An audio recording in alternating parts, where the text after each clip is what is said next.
What's going on, people? We are Tottenham TV back again for the post-match fan show after another late finish from Tottenham as they beat Liverpool 2-1 to remain undefeated. 17 points out of a possible 21. Here for the watch-along and the fan show, my very long-serving friend. Stel, how are you, brother? Yeah, I'm good. I'm just getting up the PGMO statement about the VAR decision. We'll get into it as the guests call in. But yeah, listen, I'm good. Spurs won, 3 points. That's what we wanted. We got it. Exactly. And all things good at Tottenham, eh? Yeah. Look, like I said, as long as that's not how we go about winning every week, because we'll come unstuck. But sometimes you just got to win a bit rough and tough, a bit ugly, and you just need the points, and we've kept the momentum going. We're second in the league. Listen, it's one of those games going to have a lot of controversy, a lot of post-match discussion, dividing fans' opinion, and you're going to get that. That's the drama of football, and it's nice for us to come out on the good end of it, as opposed to how many times have we been stung with silly mistakes or ridiculous moments against Liverpool? Yep. It's nice for once we've come out on the right end of it. Exactly. And do you know what? Sammy's just sent it to me. I'm going to read that referee statement right now because I think... it's the PGMOL statement, which reads, the PGMOL acknowledge a significant human error occurred during the first half of Tottenham Hotspur versus Liverpool. The goal by Luis Diaz was disallowed for offside by the on-field team of match officials. There was a clear and obvious factual error that should have resulted in the goal being awarded through VAR intervention. However, the VAR failed to intervene. PGMO will conduct a full review into the circumstances which led to the error.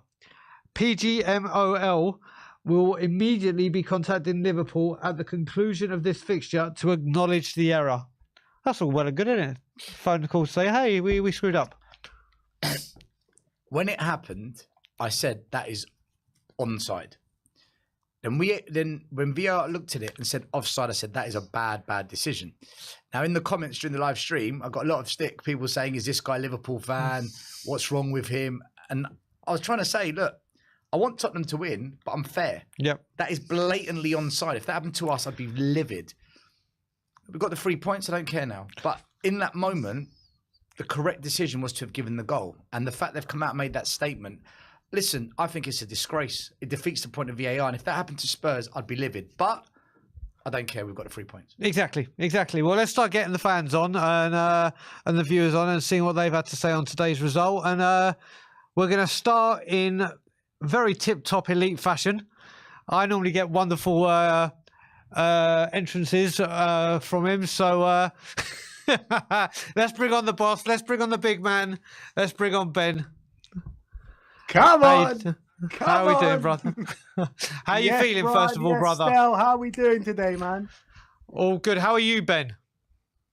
Well, I tell you what, I wasn't feeling great this morning, but that result and the manner of the result as well has made me feel in top mood, man. In top mood. How nice is it for the boot to be on the other foot for once? How many times over the years have we fallen foul of terrible refereeing decisions that have gone against us and we've lost the game or we've drawn the game against Liverpool? It's about time that the boot's fallen on the other foot, and I think there were some questionable decisions today. That one that you were talking about just now in terms of the goal, I mean, I was sitting there watching it on TV and I was just like, how has that been given offside? I just didn't understand it. I couldn't see it, but you saw it clear as day to begin with, didn't you? I didn't see it at first, but then you could clearly see it on like the second or third replay for me. As soon as you saw Romero's legs stretched out, you could differentiate between the shades of grass, the lines where the grass has been cut. You look up the line, you see the Liverpool play, and you're thinking, he's onside. Oh, they're going to give it to Liverpool. And then there was no lines that came up. That was the first thing. No lines even came up. It was almost like, here's a still shot. Look at it for 5 seconds. No goal. And I just thought, what the hell's happened there? But who cares? There you go. Who cares? God, so Ben, first half was obviously we ended it, or it started, it was very back and forth, and then we took the lead with a very well-crafted goal. What a ball by James Maddison. Unbelievable. But I felt like we came out the traps really slow today. Opening 15 minutes, I thought Liverpool were the better side. And then the sending off happens with Curtis Jones. And I mean, it is studs up in his ankle, but in his shins. But I felt like he just kind of, he was going for the ball and his foot just like slipped over the ball, and then it did result in a very dangerous challenge. So I was kind of undecided if it should have been a sending off or not, but look, obviously happy that it was a sending off. And then when that decision was made, I thought we were by far the better team up until maybe stoppage time, and then Liverpool took control a bit in stoppage time. But I was really happy with the way we were playing against 10 men, and that goal from Spurs today, I thought it was an absolutely stunning team goal in that first half. I just think like it's just such a different atmosphere around the place. Everything is just completely changed, and I'm just so happy with the way, in the direction Spurs are going in at the moment. And yeah, we might have rode our luck today at times, and with questionable decisions, and the way Liverpool dug deep and stuck in when they had 9 men. But you can't take away anything from the way we just keep going, never say die attitude. 2 games in a row now at the Tottenham Hotspur Stadium, we've dug deep and scored a winner in the last minute.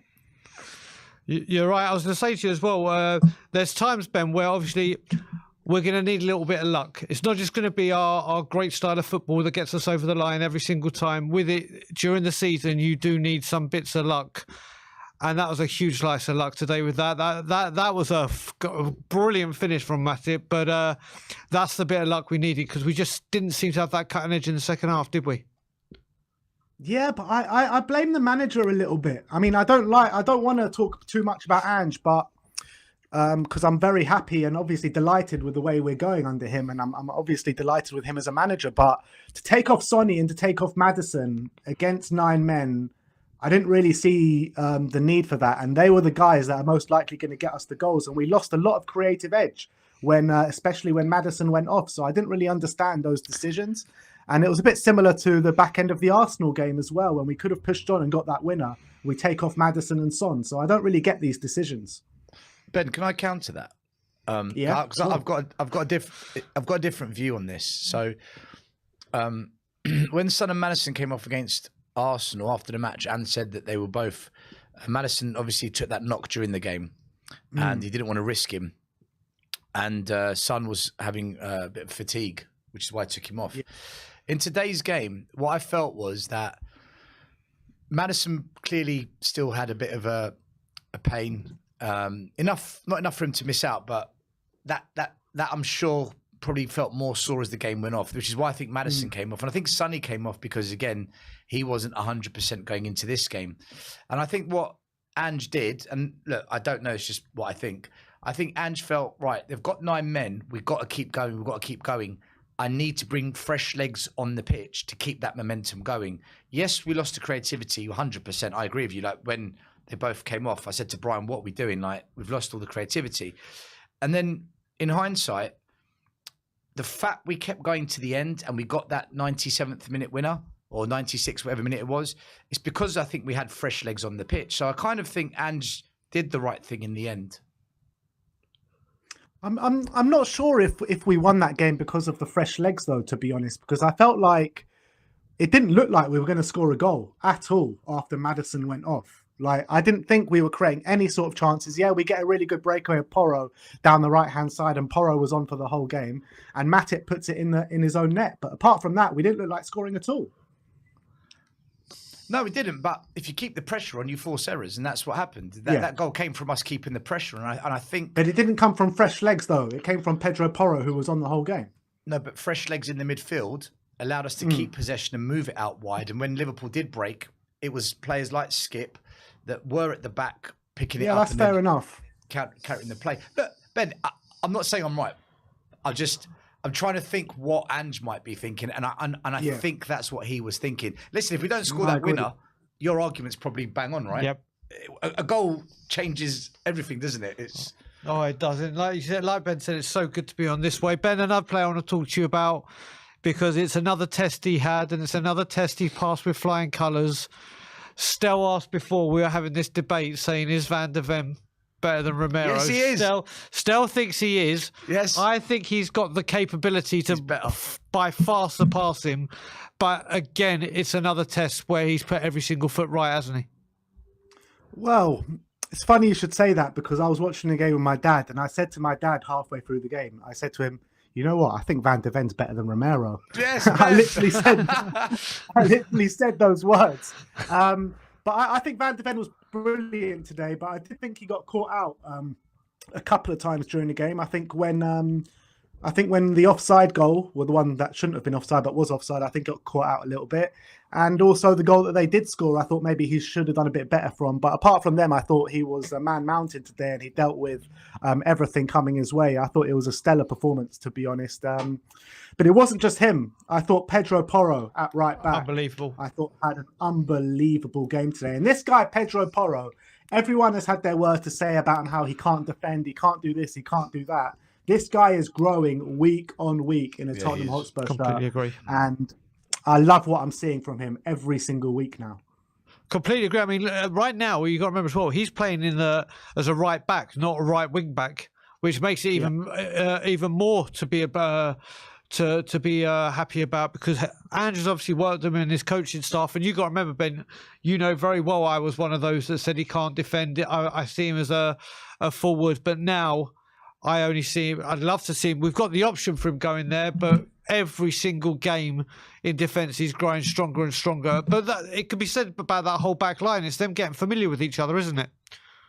Yeah, absolutely. Look, I thought the whole back line, to be honest, worked really well together. We did get caught out a number of times, but you expect that against Liverpool. This is a really good Liverpool side, guys. This ain't your average Liverpool side that maybe you saw last season. This is a top side we played against today.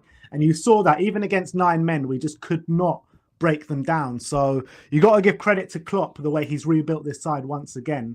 But just to see us come away with 3 points against a side like this. So we're now, 6-7 games into the season. We've played Arsenal, we've played Manchester United, we've played Liverpool. We're 1 point off the top of the league. We got Luton away next week. Arsenal play Man City. Are we going to be top of the league by the end of next weekend? It's coming home, Ben. I told Brian it's coming home. No, I'm going home. Ben, just jumping on what you said there, question for you, right? Do you remember pre-season, before we even began the Premier League season, we looked at the fixtures and we all said that, you know, what a baptism of fire for Ange. How difficult can it be? You know, we were a disaster last year. The guy's got to just sort all our problems out, and he's got to start with 5 away games out of 8 in the first 8 games, and he's got to play Man United, Arsenal, Liverpool. We all feared the worst. Is Ange just an absolute don of a manager, or has he been a little bit fortunate? What do you make of it? Because everything we predicted as fans, the complete opposite has happened so early on.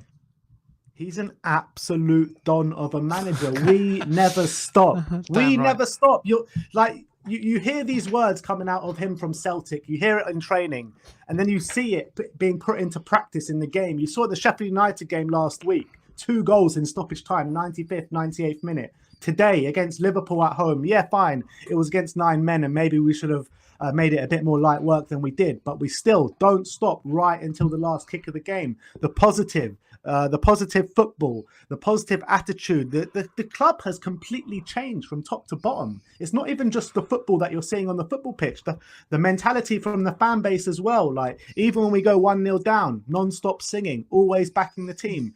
It is reminding me of the kind of times that we had under Pochettino, where we're going into games and just believing that we can go into any game and win. And that's what we're feeling like at the moment. Yeah, that's testament down to the manager. Completely. I mean, I think if someone had said to you, Ben, 17 points from 21, would you believe that? I don't think a lot of us would. Would we accept it? I think every single one of us would. And it just goes to show that this manager has come in, put his arm around the team, done what he's had to do. And like you said, everything this man says they're taking in. And like you said, they just don't stop. I remember all the away goals or late goals we used to get under Poch, when we 1-0 or 1-0 to Swansea, and then we ended up winning 3-1. It's just positive at the moment, isn't it? It really is. And you know who I absolutely adore at the moment is the goalkeeper. Oh, mate, Vicario, that double man. save. What a pickup he has been. I love this man. That double save in the first half. Oh my days. I mean, where did we find this guy from? Paratici, you Don. Like, seriously. Vicario is a top keeper. I'm telling you that now. 100%. We said during the watch along, like you and I both was very critical when we never got Raya, how fuming we were, we wouldn't pay the money. But in hindsight, I'm so glad we both were wrong, badly wrong, because Ben's right. We've got a very, very good goalie. Oh, I was wrong. As I said to you, Ben was sitting there, I was sitting here, and Ben got me in full rant mode, and I was fuming. But my God, was I wrong? Because that double save, is you know what impressed me so much is his speed at getting up to make that second save. Goalkeepers, you see, their speed in getting up. His positioning is superb. He positions himself in the right place. He anticipates where the shot's going to come from, and he's very good. He's young as well. He's so young. He even got a hand to Gapco's goal. He just couldn't. It was too powerful and too close to keep it up. So where you say his position, but yeah, Ben, like you, I am totally in love with this goalkeeper. Whatever the club did, however the club did it, absolutely kudos, because you have done an incredible job bringing in Vicario, who has just come in and has been a great goalkeeper and a great addition. The one negative thing I would say though is, like, I think you can clearly see once we have a few players out, we are out on our knees a little bit, and the quality in the kind of on the bench and the quality in the backups is nowhere near what we got on the first team 11. And I think if injuries do start to mount up for players like Maddison, Son, Bissouma, Doggy, Porro, I mean Van de Ven, Romero, like if any of these guys get injured, I feel like we're in big trouble. And Vicario as well. Vicario for sure. Ben, do you therefore look at the international break coming up as actually a good thing for us at the moment? I don't ever like international breaks, especially when we're on a good form and a good run like this, because I think it stops momentum a little bit. But I think it's good for us that we're out. It's obviously never good we're out of cup, but it's good for us in terms of that we've only got one game a week to play, literally, until the rest of the season, and one game a week to play until January, first and foremost. So we need to make investments in January. We need to bring in players that can beef that squad up in January, because like I said, a few injuries and we're going to be in massive trouble. Ben, I've got one final question for you, and we were talking about it just before we came on air. September is now over. Yeah. Do we have a manager of the month double? So what have we done this month? We've drawn to Arsenal. We beat Liverpool. We beat Sheffield United. Was Sheffield United in this month, or was that last month? That was this month. And Burnley.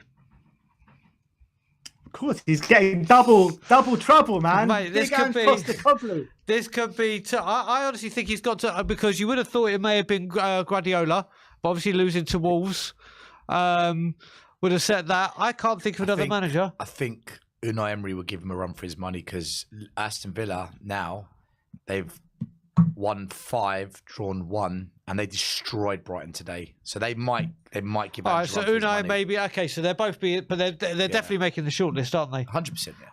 I'm going for an Ange double. Ben, what about you? I'm going for an Ange double. Sit top last 5 games. Nobody has picked up as many points as Tottenham Hotspur in the last 5 games. 13 points. There you go. There you go. Well, Ben, it's always a pleasure, brother. Hopefully, I will see you tomorrow.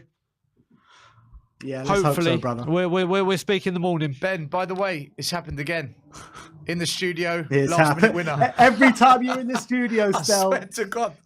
No, I think we might need to make you a permanent fixture in the studio for watch-alongs. I was thinking I'll just come in the 90th minute for like 10 minutes and then go home, and then just get a winner and go home.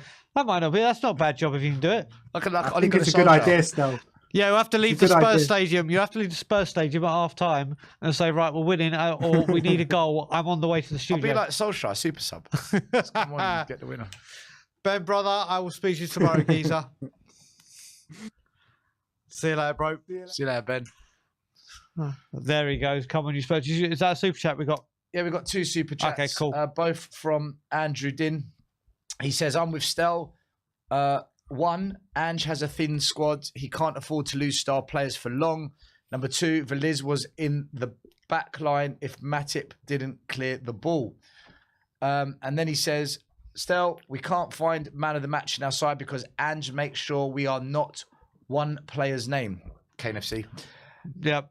Everyone steps up and takes responsibility. What do you think of those comments? I actually think they're both bang on. I think they're both bang on. It's what was the first comment again? Just read the first one, the first part of it again. So when Ben was talking about how he was a bit unsure as to the substitutions, and I'm saying, look, I think it's because he just wanted fresh legs on. Andrew agrees. He says that the squad is thin, so he can't afford to keep players on the pitch if it risks them being out long term. And then he says that if you look at the own goal, if Matic never touched it, then Liz was behind to get on it. So yeah, the first part he's bang on the money, isn't he? Really, even though it's one game a week, we know we just cannot risk injuries, and there's vital people that we know we have to keep fit. But hey, let's keep going. Okay, let's bring on this guy who's on the move. He's on location. Let's bring Ryan on. What's up, Ryan? How we doing, bro? I'm here. Can you hear me? I can hear you loud, or we can hear you loud and clear. Perfect. How we doing? What a game of football. And all I'm going to say is that's revenge for 2019. I think I'll take 2019 if we could go back. They're offside 2019. Ryan, listen, what did you make of the game, though? Talk to us about the game. Obviously, you were there. One thing I will say is I could not stop hearing the Spurs fans singing non-stop. We were a little bit quiet between 70 minutes and 90 minutes. But from minute 1 to 70, we were electric. And obviously, 90th minute, we really tried to roar them home. And we did. I've just got one special person I want to praise. One person I want to praise. And that's Pierre-Emile Højbjerg for his 3-minute cameo. Literally changed it. He cut out the simple pass and immediately went wide. He crossfield. He was brilliant when he came on, even if it was just 3 minutes. Okay? Because if you noticed, when they had 9 men, they played a formation 5-3-0. They compacted the midfield completely, and the way we were going to get at them was always through the wings. That's probably why he took Maddison off as well, because Maddison, everyone was going to be drawn to Maddison. He was in the midfield. We had to get them out wide. That's how you beat teams against 10-9. Gary Neville was saying the same thing on Sky Sports, Ryan. He was saying that 11v11, Spurs will go more central, but when Liverpool became compact, you've got to get the ball out wide, and we weren't doing it. So I think you make a good point, actually. Yeah. Pedro Porro was sensational. Edogi was sensational. Both of them locked down Salah. 30 minutes in, Edogi had him on toast. He had to go over to Pedro Porro and got served more toast. It's a sandwich. It was. It's a proper sandwich. Obviously, James Maddison's #1 fan. That was a through ball and a half, wasn't it? Oh, mate. Oi, what more can you say about this man? 40 million, 30 mil plus winks. Come on. He's signing of the season how so long far. have I told you Maddison is the one to He get? is.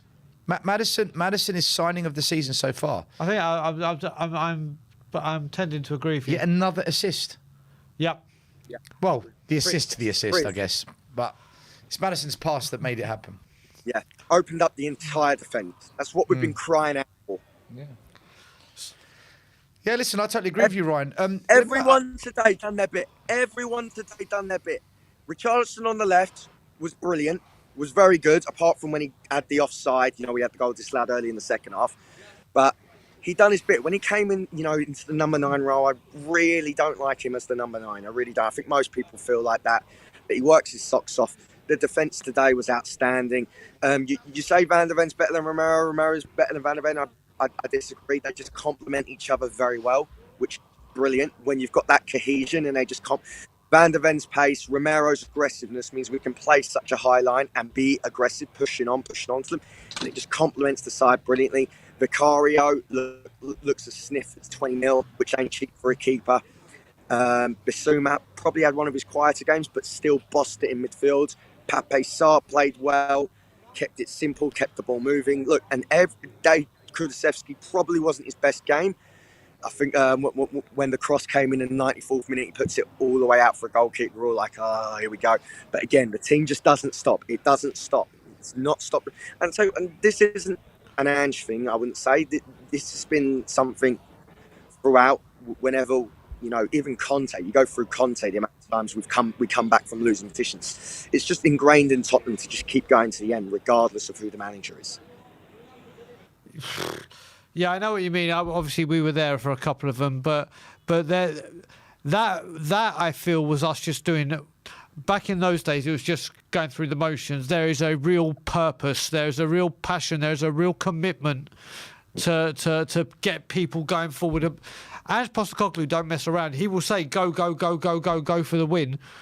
With the previous managers, I don't think it was so much that. But look what, as you know very, very well, Ryan, the shift in the way this club is moving right now compared to the previous few managers, it's night and day, regardless how elite those managers were.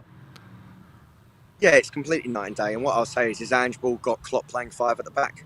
Ange Ball got Klopp playing Conte ball. To be fair, they were down to 9 men, though, if we're going to be a little bit fair about it. Okay, forget that bit. Let me ask you one thing, Ryan. Today during the game, when we took off Maddison and Son, yet again, as what happened against Arsenal, it did look like we lost creativity. Okay, I think I personally understand why Ange has done it, but we do lose creativity. When the January transfer window comes, what position do you think is the most important that we buy another player for? Attacking mid, striker, left wing, or right wing? Right wing. Right wing. Just a bit of that, bit of mystery down that right hand side. Someone can go both ways. Kulusevski, look, his quality, I love him, but he is way too predictable at times, and he doesn't have that bursting pace to beat a man on the outside like a Solomon or even a Son. So right wing is definitely an area that needs improving because we're all talking about Porro being right wing. I'd keep Porro at right back personally. I love him. Right wing, we need another centre back, definitely, and we need a striker. We need a number 9. We need an out-and-out number 9. Son's doing brilliantly. 6 goals, you can't complain. But we need someone that's going to really... All right, so if I gave you the option, right, you can either have another Maddison-type player, yeah, or you can have a Gift Orban who can play as a striker and left or right of the... he can play in multiple places across the front three. What would you pick? A Gift Orban or another Maddison? And also, Ryan, don't forget when you mentioned Kulusevski, Brennan Johnson is going to be on that side as well. It's yes, true. He started on the left. Yeah, good shot, Brennan Ryan. Johnson is... Gift Orban. I guess in that case, if Bentancur comes back and Johnson, really, it's the striker, isn't it? Yeah. Yeah. And another centre-back, because I just don't see Dyer on the bench. Yeah. We all know we need another centre-back. Say again? I got a question for you two. When 1-1, 90th minute, another sub to come on, are you surprised Ange didn't maybe just look at the bench and go to Donnelly and just go, have 5 minutes, see if you can do something? No. Liverpool, that would be not disrespectful, but that would be really saying, it's only Liverpool. Like Ben said before when he called in, they're a top side. Saying that though, I was about to say you want experienced heads to come on. Villiers came on. Yeah. Oh, and that's what I mean. Just go. Like everyone's saying, just go for it. Go for it. When they went down to 9 men, he brought on Ben Davis, and he brought. Obviously, it was for a Doge. It was just to freshen the legs up. The reason he brought on Ben Davis is because I don't know if you noticed under Conte, sometimes we played a lopsided 4-4-2, and Ben Davis would play high up on the wide area. So he's probably brought Ben Davis on knowing he can be a bit more attacking. I think that's why he done that. Højbjerg come on because that's a like for Pape Sarr in terms of holding mid. So I actually understand why Ange made those subs. I get it. I do get it. But yeah, look, it would have been nice to see another young player have a couple of minutes. His time will come. Nice. His time will definitely come this season, Ryan. I think I see where you're going with it. I just don't know if I'd risk it. But anyway, it's hindsight anyway now. We've won 2-1. One, Ryan, if I... we're going to go to Luton. Hopefully, we don't do what we usually do. One game at a time. Now we're gonna do Luton, mate. We're gonna do Luton. Look, it just feels different this time. It could be a special season. Son's gonna have a field day there. Madison's gonna have a field day. Keep our heads, our shoulders. Just keep it calm, under the radar. But it could be a very special season. That's all I'm going to say, and I'm going to leave it on that. Okay, you leave us on that. Coming home, Ryan. I told everyone it's coming home. He'll be back in May then. Ryan, we'll speak to you later on, bro. Speak to you later on. See you later, geezer. Kindly Spurs. Right, I believe we had a couple more super chats come in. Yeah, I've probably missed them all. Let's go through them quickly. We had a super chat from... Sorry about this, guys. We've got one from SLG Livar, as in VAR. Okay. Liverpool got karma'd. Let them cry now. COYS. I did say I wanted pain, so yeah. I'm quite happy about it. But I have to say as well, I hadn't even thought, when Ryan came on and said 2019 revenge, I'd completely forgotten about that. Not obviously, I remember we lost the Champions League final, but right now, I was thinking, the goals that Lloris let in the 90th minute and all that. I didn't think about the handball. Dyer's headed back. Lloris dropping the ball in the goal line in the 90th minute. Exactly. All those came through to me rather than 2019. Because we just got that out of our heads. Exactly. We've got Gina Shin. Welcome to Silver Membership. And Enio Rodrigo. I'm a Spurs fan, but also a football fan. The referee was horrendous. We can't say with heart we fully deserved. If that goal was allowed, would we have won? Listen, I don't disagree with you. I actually got a little bit of stick in the comments for saying that goal should have been given. But as is football, at the end of the day, how often do you say the referee's decision's final and you get on with it? And that's what's happened. Sometimes you need luck. Sometimes it goes for you. I'm sure there'll be moments in the season, like Romero's handball at Arsenal. The exact same thing happened against Man United. One referee says penalty, the other one says no. What do you do? You just got to go with it. It's refereeing in full now, isn't it? It's not just every week. It's the referee. Every time the referee's had a bad game. But let's crack on with the show. And next, from the States, from the West Coast, let's bring him in. Let's bring Ariane on. Boys! How are we doing, brother? I am in love. I'm in love with the team again. That's what it is, right? I haven't, here's the thing about this season, man. I haven't actually looked at the Premier League table once. I don't care, right? When stuff like this happens, I'm not looking at a table because that's not what my season is. That's not what our season is. I'm looking at the performance. I'm looking at the moments. I remember the moments. I don't remember. People are saying, look, here's the thing. People on Twitter were saying, you had the same start, 17 points in 7 games under Antonio Conte. Do you realize how insane that is to me at this moment right now? I'm like, we did? We were horrible. We were shit. Even our wins, we were shit, right? But now, just the way we play, the atmosphere, everything, I'm just in love with Tottenham again. It's such a breath of fresh air. It is, Ariane. I have to say, I'm going to watch Match of the Day when I get home tonight. And I think, where are we now? The 30th of September. I think I've watched Match of the Day more times this season than I did the entirety of last season because I just did not want to watch us. What stood out for you today? What stood out for me today, I think player-wise, Mickey van de Ven. Mickey van de Ven. What a player. The best Dutch center back on the pitch without a shadow of doubt.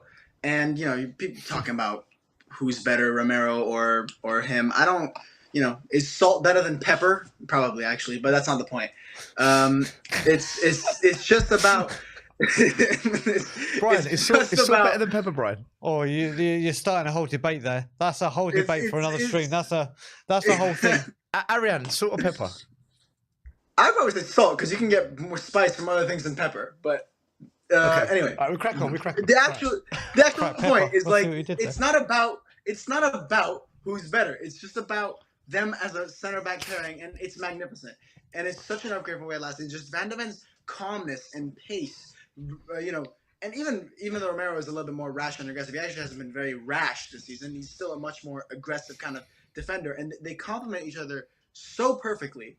And that's what's more important than saying who's better. Who cares, right? Because if one of them goes away and you have to have someone sub in, it's still going to be a downgrade as a whole defensive unit, and the defensive unit is what we have to look at. So I don't want to think about who's better or who's not better. Another individual that stood out for me was Pedro Porro. I think he was probably the second best player on the field, especially in that first half, and then obviously in the second half towards the very end of the game, especially Richarlison on the wing. I think that role suited him actually very well in the first half, especially causing Joe Gomez all sorts of trouble, and even testing Allison, who was probably their man of the match today. He was fucking unbelievable. Yeah, some he was very insane good. saves in there. Yeah. And also weirdly, like you guys were saying, Højbjerg. A very, very impressive sub performance from him, and I think what it was, I was watching it with my dad, and it was kind of the same about going down the center so much, but a little bit different. Madison, because of how creative he is and how goal minded he is, when he gets the ball, he has a lot of, and just because of the way we play under Ange and what his role is, we love playing down the center. Ange really loves playing down the center. It's the most dangerous area of the pitch. We haven't been as wide as we were under the likes of Conte, for example, And he was taking a lot of shots from outside the box, and especially against Allison in that form, it was just not working. Bringing in Højbjerg, he kind of settled us, and he was looking more to distribute the ball and play more and create more as a team rather than Madison, who wanted to give that killer pass. But that really wasn't how we were supposed to approach it, especially against 9-man Liverpool. The casual way to look at it is to say, oh, look, they were 9 men. How the hell did we not bring them down? But Liverpool, when you're training for a game against Liverpool, what you're thinking about is, look, they're going to give us space. They're going to press us. They're going to do all these sorts of things. And how are we going to exploit that? But when they get 2 reds, that gets flipped on its head. This was the most defensive game we've played, probably even more than Sheffield United. We had to break down a low block, and that's probably not what was going through Ange's head during the training session. So it was a change of plans in the middle of the game. They were defending with their lives. 9 men in the box the entirety of the game. That's a difficult low block to break down when they have no intent on attacking. They're going for that point no matter what. And Højbjerg coming on and stretching the pitch, giving Porro that ability to give in that cross that we know he's so good at, is what obviously won us the game with Matip, tired legs and running for 96 minutes, just trying to get it out whatever he can. He's fatigued. It's high pressure. All it takes is one mistake. And how many years has it been us on that end? How many years has it been us? Finally. Yeah, no, you're right. And I want to go back to what you were saying about Van de Ven as well with Romero. The central defence for me is the most important partnership that you have to get right. Obviously, since Romero's come, we've obviously seen him with different players, not been able to find the right partner for him, and people will always say if you can get the right partnership, it's like when people talk about Jan and Toby. I think Jan was absolutely brilliant before Toby, but then people said Toby elevated Jan, whatever. It's what Mickey's doing for Romero and Romero's doing for Mickey, isn't it? There's an understanding immediately, which it looks like they're not like Jan and Toby that played internationally and grew up with each other and whatever. It's incredible how quick this partnership has been formed, isn't it? It's just, look, the sheer upgrade from last season to this, from Eric Dyer, Davinson Sanchez, and Clement Longley, who can't get a game at Aston Villa, to this. It's unbelievable. Just actually trusting my center backs. It's a feeling I'm not used to, right? And it's genuinely like, not being funny. Every time Liverpool, any team used to run at us, I would be terrified because I know Eric Dyer can just do something stupid. I know Davinson Sanchez, even when we have the ball, I know they can just do something stupid. I don't feel that anymore. I feel confident every time they go back. Every time they even get close, I don't think, they might lose the duel. I think, okay, they've gotten close. They've gotten tight. We've got it now. It's just that confidence. And it's not that I feel that way that's important. It's that the players around them also all feel that way. They know, Mickey's got him. Cool, I can get into position now, wait for him to get the ball back, and we're gonna send another attack, another wave of attack. It's that confidence that it instills in everybody, not just the fans, but also the players. That's so crucial, that's so important, and it's been probably the biggest change, besides Ange's style, the biggest change has just been the immense upgrade in the quality of that back line. Yeah. Still got anything? Yeah. When the substitutions were made today, Ariane, did you feel that Spurs lacked that creative spark to come off the bench and galvanise us. A bit like when Maddison and Son came off against Arsenal, it felt like, you know, we've conceded the chance to try and win the game. And if the answer is yes, I think it will be yes. What two positions do you really want to see us try and fill in January? Bear in mind, as Brian mentioned before, we've got Johnson coming back and Bentancur as well. So what two positions, if you could fill them, would you look for in January? And Brian Phil. I think that we actually do kind of lack the creative spark right now. But I don't think it's as massive as a problem. I think it is a problem, but I don't think it's as massive a problem as kind of as being made out to be. Like you said, we have Brandon Johnson. We have, until I see him, I'm gonna say we have Jamie Donnelly. I think he's been brilliant in the academy. I don't see a reason why he can't step up in some games. And Brian Hill also. I mean, I think really out of all those players, I'm really intrigued to see how Hill does under Ange. I think his kind of technique is very well suited to the system. I'm curious to see how he does. So there's some unknown factors there, but at the end of the day, yeah, I think we do have a bit of a creative problem. If I could have two players, I think number one position for me is we need someone that, in case, God forbid, one of our center backs get injured. God forbid. We need someone there because our season can fall apart right there. That's number one priority for me. Someone like, I think we're looking at Lloyd Kelly from Bournemouth. I would take him in a heartbeat. Just someone who can step in that role for either Van de Ven or Romero if we need it, because that is where our season can fall apart. And then number two, I would probably go for a right winger instead of a Maddison replacement, because I think Kulusevski can play where Maddison plays to an acceptable level, or even Lo Celso. So I think we've got relatively enough cover, but what we don't have is someone down that right-hand side that can kind of bring an extra bit of dynamism. I know Brennan can do that, but he played down the left, and I think he was very good there. And I don't see a reason for him to change. And I guess we have Solomon, but I would like to see someone like Loriente, who I think we got linked with a little bit ago. I think he's a fucking magnificent player because I've seen Sassuolo, I've seen him. He's one of those wingers, like kind of Son, like Diaby, like just there's some players, there's some wingers especially that you look at and you know they've got the tools to be in that next level, in that top level, and they just need that chance to show it. And I think Loriente is the one in the game right now that is like that. Maybe next to like a Pedro Neto or something. Just there's some players out there, some wingers that just are ready for that next step in their career. And I think those are the players that we need to look for. And I think him or Neto or someone down that right-hand side would be probably my number two priority. One last question. Do you love Tottenham? Fucking love Tottenham. I'm talking till I die. And as always, we go on undefeated in the league. Come on, you Spurs! Well said, Ariane, brother. I will speak to you very, very soon, my man.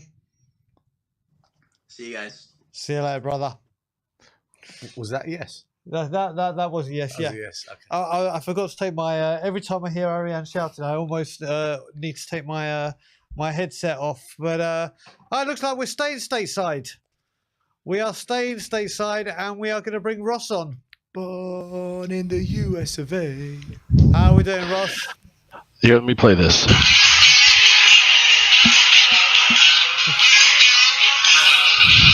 The new world order of football, brother. Oh my God! Oh, isn't it so great? It just became a WWF show. Yeah, KPV Yes, will be sir. very happy. If KPV, WWE, sorry, I'm old school. Oh my God! I mean, isn't it so great to finally get one against those damn Scousers? Yeah. Isn't Yes, it it so nice when something happens at the end? It's not against us; it's for us. I mean, oh my God! I'm trying to remember, when was the last time we got like a controversial something against Liverpool? Apart from obviously today. Because I can't bloody well remember it. I think it was probably when Kane didn't get a red card. Oh, for that tackle. Yeah. On Robertson. That's the first thing that goes into my Yeah, you're right. Yeah, you're right. There you go. But yeah, Ross, carry on. Sorry, buddy. It's all right, no problem, man. It's just so, and it was just what a team effort. I mean, I can't really think of anybody to say, oh, you know, this guy played bad, this guy could have done a little bit better. I mean, there were some guys that were kind of on the border, and you know, how many times did we do that? Oh, this guy was awful. This guy, everybody was so good. And I mean, the young guys. I mean, Udogie empties his pockets out. Mo Salah's going to fall out. I mean, good Lord, he just pocketed that guy. I mean, that's one of the best wingers in world football, and he just smothered it, man. Ross, I just want to just say one thing about Udogie today, because I agree with you. Again, he got a yellow card and he had to play the rest of the game on a yellow. And not only did he play the rest of the game with the yellow and do a great job, he's the one that was drawing all the yellow cards from the Liverpool midfielders. And he effectively got a player sent off because they couldn't deal with him. So Udogie was fantastic today, Ross. Well, I have to say before Ross answers, it's actually, do you reckon, Ross, that he's got room for Salah? Because I think he's still got Saka in his back pocket. Oh, yeah, that's right. You know, he had to shove him aside. And, you know, maybe he needs to get a yellow every game. If he's going to play like this after getting a yellow, let him get a yellow every game. I mean, eventually it's going to add up. But, yeah, no, I mean, he's 20 years old. I mean, how many guys 20 years old would come in these two big games like this, and you'd forgive them if they made some mistakes here and there. You know, Sarr was kind of got a little shot happy, and you'd say, okay, he's a young guy, he's learning. But I mean, everybody that's come in, like I was saying on another show, you know, it's like plug and play, like USB. Everybody that comes in plugs right in and just does amazing. It's incredible to see. You know, we just haven't seen that. What was your thoughts? Obviously, we spoke about, or Ben brought him up. The double save from Vicario. Oh, man. We are Venom. I mean, that guy, man. I mean, he is incredible. I mean, two saves like that. You know, because he got the first one, I'm like, oh, no, it went out. And then so many people were slandering that guy. And I didn't get it. And after he got that save, when he got the leaping, knocked it over the bar against United, I said, that's enough Vicario slander. That all needs to stop. Yeah. That guy has been incredible. I mean, he's such an athlete. His reflexes are so great. I mean, you can argue he's been the best keeper in the league so far right now. Well, that's a good discussion. He's up there. If we look at goals against, Alisson, well, we're just looking at defence as a whole, including the goalie. First is Man City, then it's Arsenal, and then it's Crystal Palace, Newcastle, Liverpool. Then it's Tottenham. It feels. Having said that, that's the defense and the goalie. So yeah. Well, if you look at it, in fact, sorry, Will Stewart did a statistical analysis the other day, and I do know for a fact last season Vicario. If we're going by stats now, Ross and Brian, last season Vicario was second best goalie in Serie A, and this year. And we're going a week ago now. And this was after the Arsenal game. He had better stats than Ramsdale and Raya. Well, yeah, but I was about to say, because if you look at it, there's definitely an argument for this. If you look at it, Brentford, a penalty and a deflected goal. Yeah. There's been another goal or two. Arsenal own goal and a penalty. Yep. So that's United, 4. no How many goals have we conceded? Burnley, maybe could have done better against Burnley. Conceded 8 goals. So 4 of them have been either penalties or dodgy deflections. So that's half of them. Yeah. I think you've got some weight to it, Ross.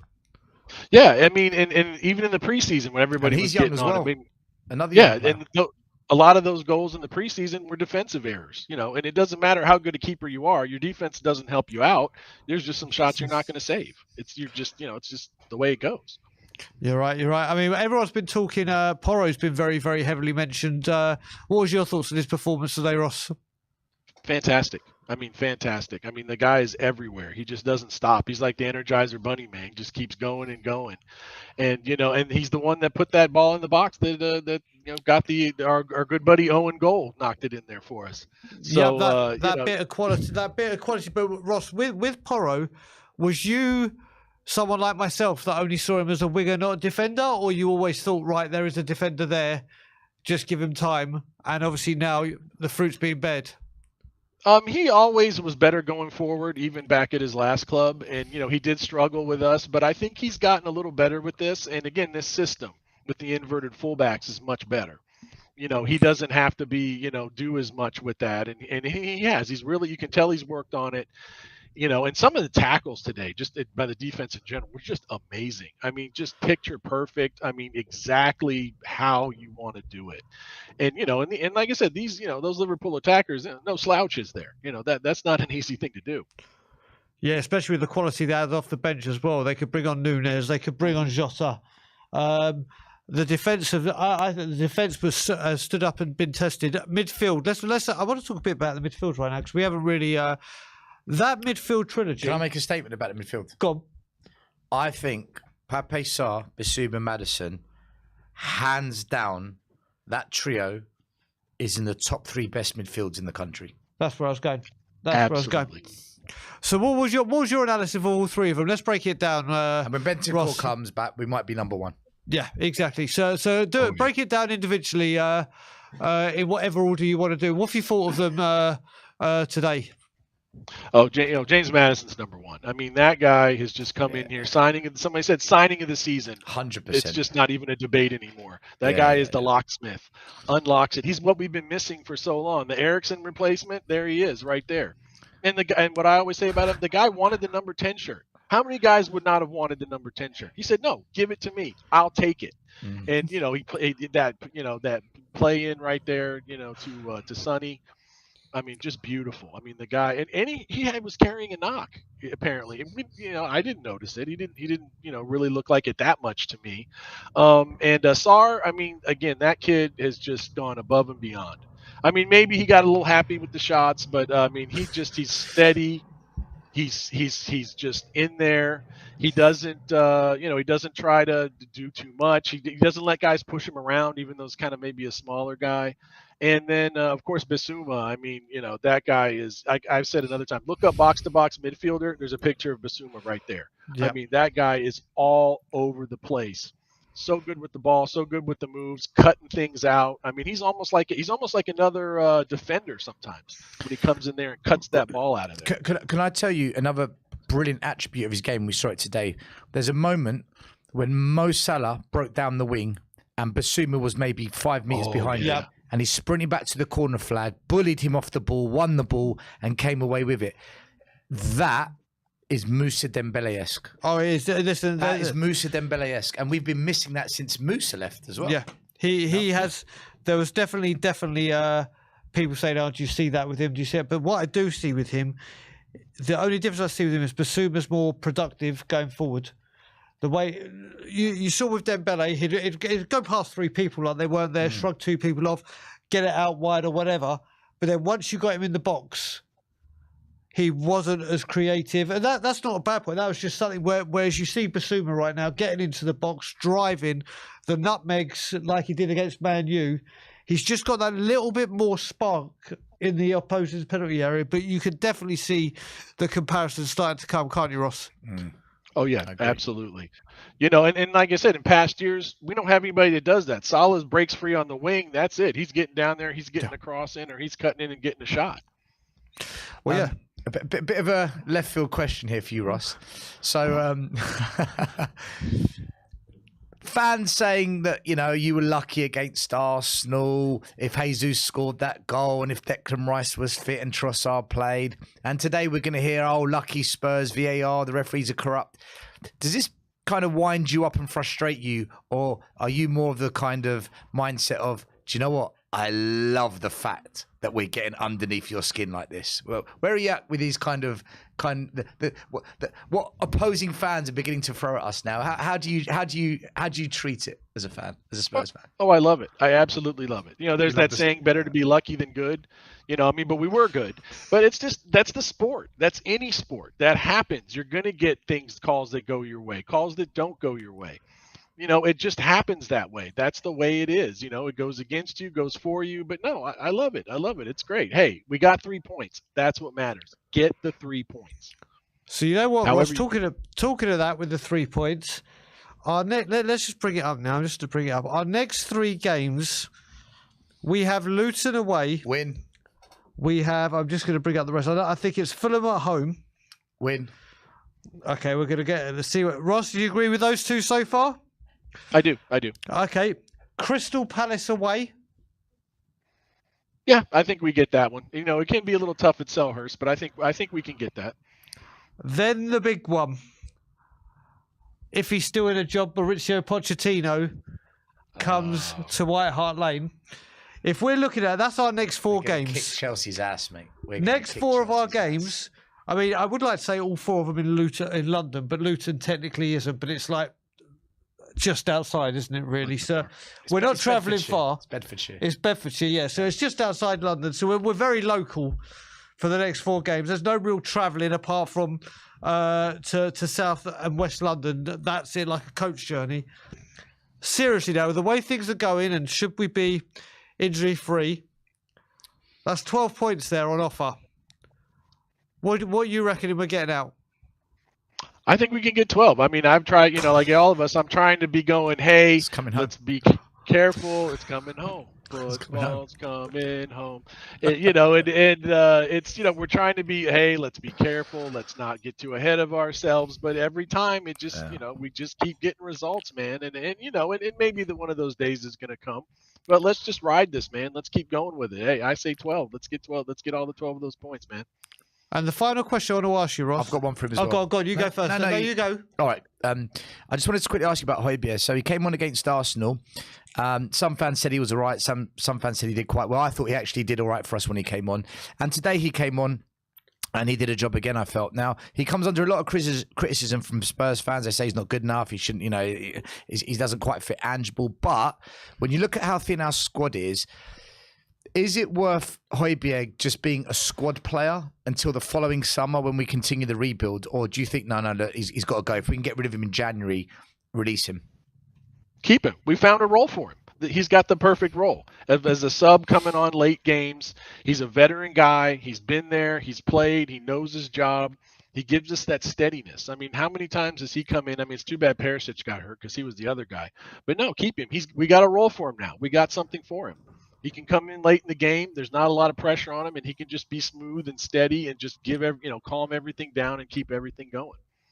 The only thing I'll add to that before I ask Ross my question is I think it's going to come to the point in January, if we say, Højbjerg, we want you to stay as a bit part player, and he's like, well, no, I want first team football. I would keep him. I love Højbjerg.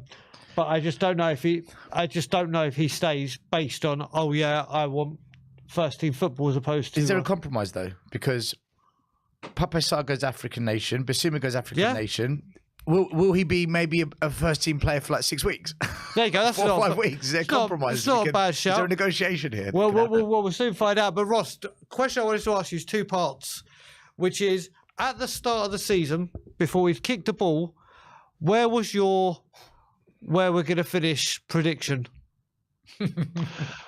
I kind of thought, hey, if we can keep things together, if we can be steady and kind of grow, I thought, maybe we can sneak into a European place, maybe, a Europa League, Conference League, somewhere in there, because we don't have European football now. Yep. We don't have the crowded fixture list. So I thought maybe that's kind of where we would be. So yeah, that was the same as me, like 6th, 7th. Now, what is your end of season prediction? Having seen 7 games. It's going to be tough, man. There's a lot of good teams with us in the top of the fixture there. I mean, you got teams like your Newcastles, your Aston Villas with Mr. Good Evening, and you've got he's doing a great job, by the way. Yeah. Oh, he's doing a great job. He's a hell of a coach. I never understood why Arsenal fired him. I mean, look what he's done since then. I mean, he wins the Europa League, and now he's completely turned Villa around. Yep. But anyway, it's going to be tough. But if we can keep playing like this, and we can build and add on this, we could be in there for Champions League. And heck, I mean, let's go nuts. Maybe we can have a shot at winning the league. I mean, if it's going like this, but it's really going to be tough. I mean, there's a lot of good teams that we're going to have to compete with. There we go. Yeah. Ross, when you say goodbye, just give us your best WWE outro. Oh, man. Let me see. You caught me off guard with that. Say goodnight to the bad guy. Ross, we'll see you soon, my brother. All right. Come on, you Spurs. See you later, buddy. Come on, Spurs. Quick, where was you with before a ball was kicked? Where you thought we'd finish, and now has it changed? I said if Harry Kane stays, maybe we challenge for top 6 if we're lucky. If Harry Kane goes and we don't bring a replacement, mid-table, 10th, 9th, it's going to need a complete overhaul. Ange's an unknown entity. The Premier League's a different kettle of fish. Now, the way we're playing, the possession stats, the shots on goal, the brilliant partnership we've got between the centre backs, the goalkeeper. It's all going to come down to fitness. But if we keep these players fit, Bentancur comes back, Johnson comes back, we get a couple of signings in January, Brian. With no European football, whilst all our rivals have got to rotate Europe and out of the Carabao Cup, honestly, this is going to sound crazy. Definitely top four. Definitely top four. Outside bet for a Premier League title race. Outside bet. Okay. No joke. Outside bet, though, which means we'll probably come third or fourth. But yeah, it all comes down to how much we keep our players fit. Only because this one game a week, man, it's big. It's big for us, and we're taking advantage of it. Yeah, I mean, I started 6th or 7th, and I'm now going 4th. I'm now thinking we've got a top 4. We do. I think we are in the top 4 conversation, but only for 4th. The further this develops, then I might start getting further and further in. But I tell you what, I'll say this, and I say it pretty much every season. If we're in a place where come January there's something big to play for, and I'm not talking about top 4. I'm talking about the FA Cup, a title charge. I don't think we'll win the league. Of course not. I'm not deluded, but if we're in the race somehow, I'm going to be looking at Daniel Levy, who I've been praising recently, and I've said good things about the restructuring of the academy, the alignment with the first team. I've done videos on WeAreTottenhamTV and my channel, Tottenham Away, where I've said, look, I'm praising the chairman, I'm praising Paratici. If we get to January and we can smell blood, I want to see Levy pull the trigger. Yeah. I want to see you go for it, my man. Because in football, opportunities arise. Take them when they come. Today, an opportunity arose. Liverpool went down to 9 men. You got to win the game. We done it. An opportunity arose for Liverpool last season. No one thought there'd be a title race. An opportunity arose. What did they do in January? Nothing. Yep. We had a chance under Harry Redknapp in a title race. What did we do in January? Sod all again. If an opportunity arises in January, Brian, I am going to be looking at Daniel Levy and saying, do you get it or not yet? Well, we'll soon find out. But we've got a couple more guests to bring on, so let's bring them on. Starting with Elias. Over to you, Stel. Big up, Elias from Malaysia. How you doing, bro?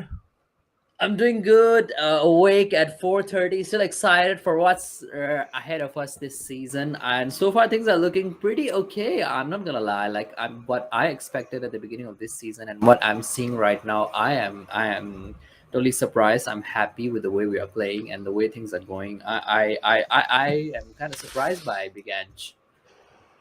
Do you think Spurs were lucky today, Elias? Do you think we deserved it? Do you think, you know what, who cares? How do you feel about today's performance? Because we are going to come under a lot of criticism from opposing fans. But how do you feel and how do you view it? If you're going to be honest about it, you know, a balanced opinion. Okay, I don't particularly think we were lucky. I was having a chat with one of my friends who was telling me that Curtis Jones, the player who went off first, he is one of the best sort of like midfielder. He's like the player in the Liverpool midfield at the moment who is like pulling all the strings between their back line and between their forward line, and how he plays right now in Klopp's system. He's like one of the most crucial players. And the moment he went off, I think the momentum completely changed, and I think everything was in our favor. Not only because it was a one man down, but tactically it played a lot in our favor. And I guess from there onwards, I was kind of certain that okay, we are winning the game, because the fact that I look at it, he is really a crucial player in their team, and I think that really played in our favor. But I was saying it towards the end that okay, I'm not enjoying the game because by now we should have sealed the deal. But again, I won't say that we were lucky, because the way we were playing, the way we were kind of ahead there as well, and the way we were defending. My goodness, I must say that we it's not that we were lucky. It's just that I think we only grabbed the opportunity a bit late to score the goal. That's the only thing I would say. We could have gotten that opportunity much earlier. So I won't say that we are lucky, but yeah, win is a win. It happens in Premier League, guys. The Premier League refs always make this kind of decision. Sometimes it goes in your favor, sometimes it goes against you. But this time it's in our favor, so I would celebrate it to a certain extent, but not like very heavily that yeah, we battered Liverpool and all that or not. But I think we deserve that win. Do you think that we struggled to get that winner because Liverpool were just so difficult to break down, 5 at the back, 3 in front, very compact? Or do you think it was a case of Spurs we just didn't know what to do? We just weren't good enough to break them down.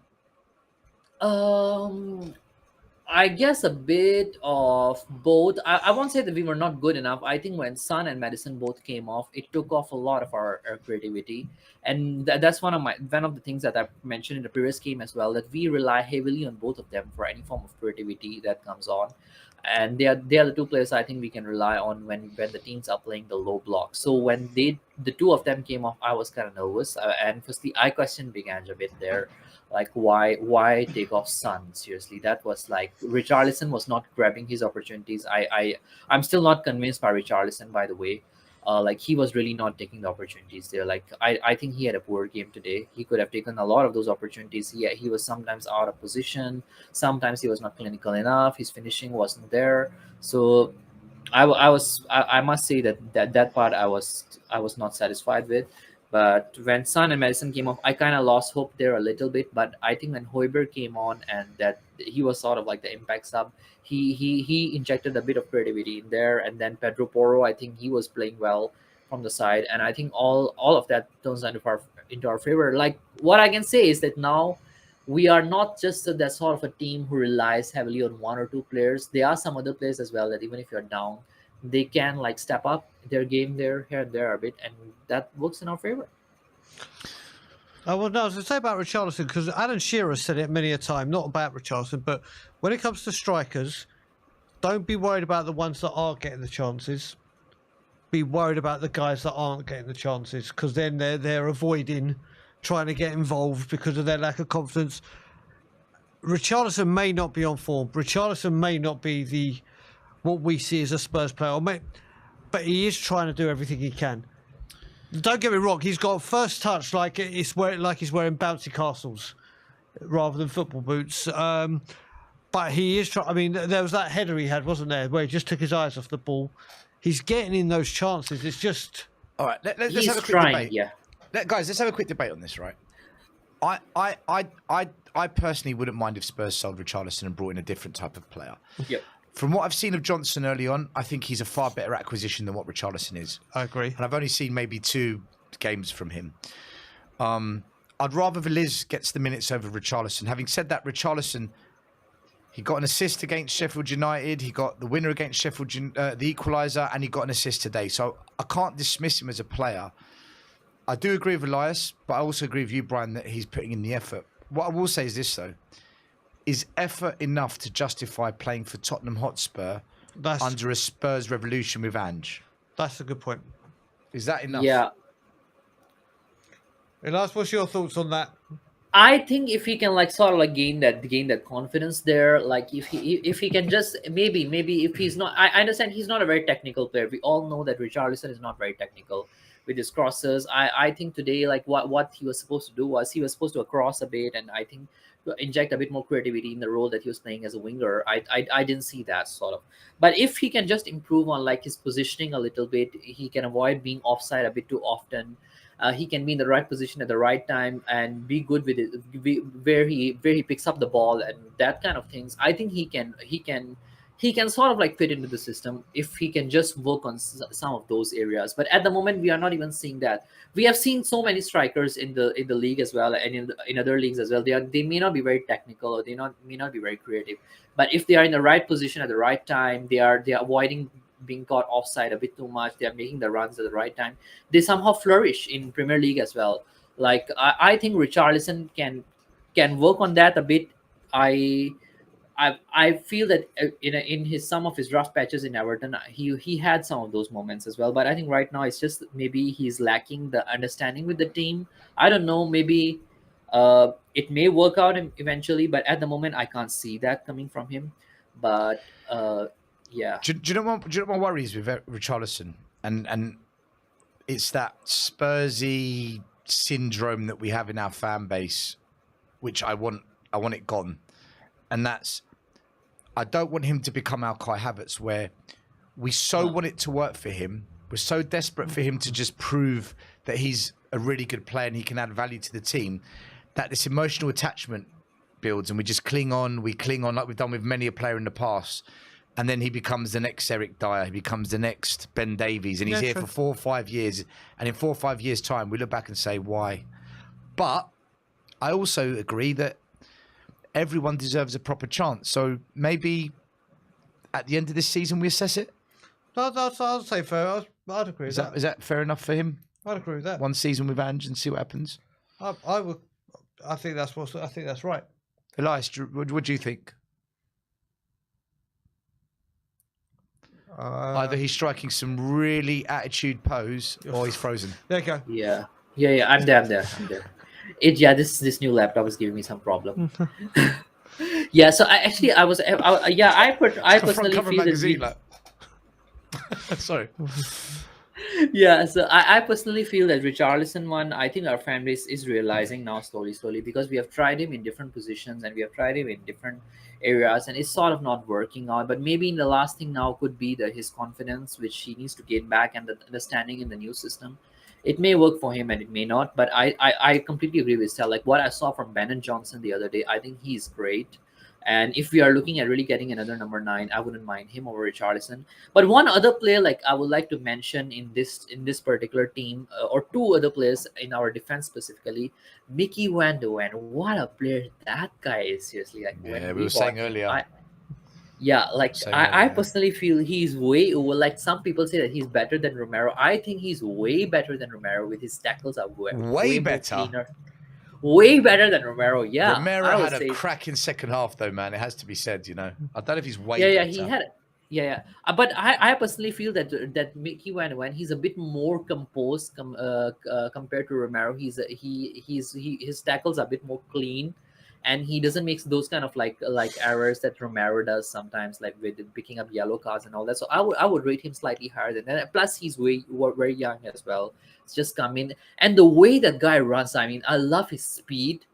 The way he chased Salah a few times, the way he was. I think if not for him, one thing I was saying that his speed does surprise me. You know that. Oh no, listen. Yeah, he not only is he fast, but do you know what? When he was running, like you said, Elias, for the tackle with Salah, it didn't look like he got out of second gear. It looked like he was just like, okay, this is going from a light jog to I'm just going up a slight hill. Yeah, I know. Not to like, right, let's switch on the afterburners and we're running after one of the fastest players in the league. His pace, like you see Carl Walker or Raheem Sterling run, you see their pace, you see their speed. He just he's like just a little jog. I don't think we've seen him anywhere near the speed that he's reachable or capable of hitting. And that incident you were talking about, Elias, it didn't look like it came out of second gear. Yeah, it was. It was like, I mean, he's so calm. Firstly, with his pace as well, and he doesn't look that tired. The other thing that I want to mention about him was that only thing I think I noticed about him that he lacks a bit is when he's running like on a straight line, he's kind of good. But when he has to run like on sideways, I think he lacks a little bit. But even then, he's like he's good with that. That guy's speed saved us. Like if not for his saves, I think Salah could have scored that goal even.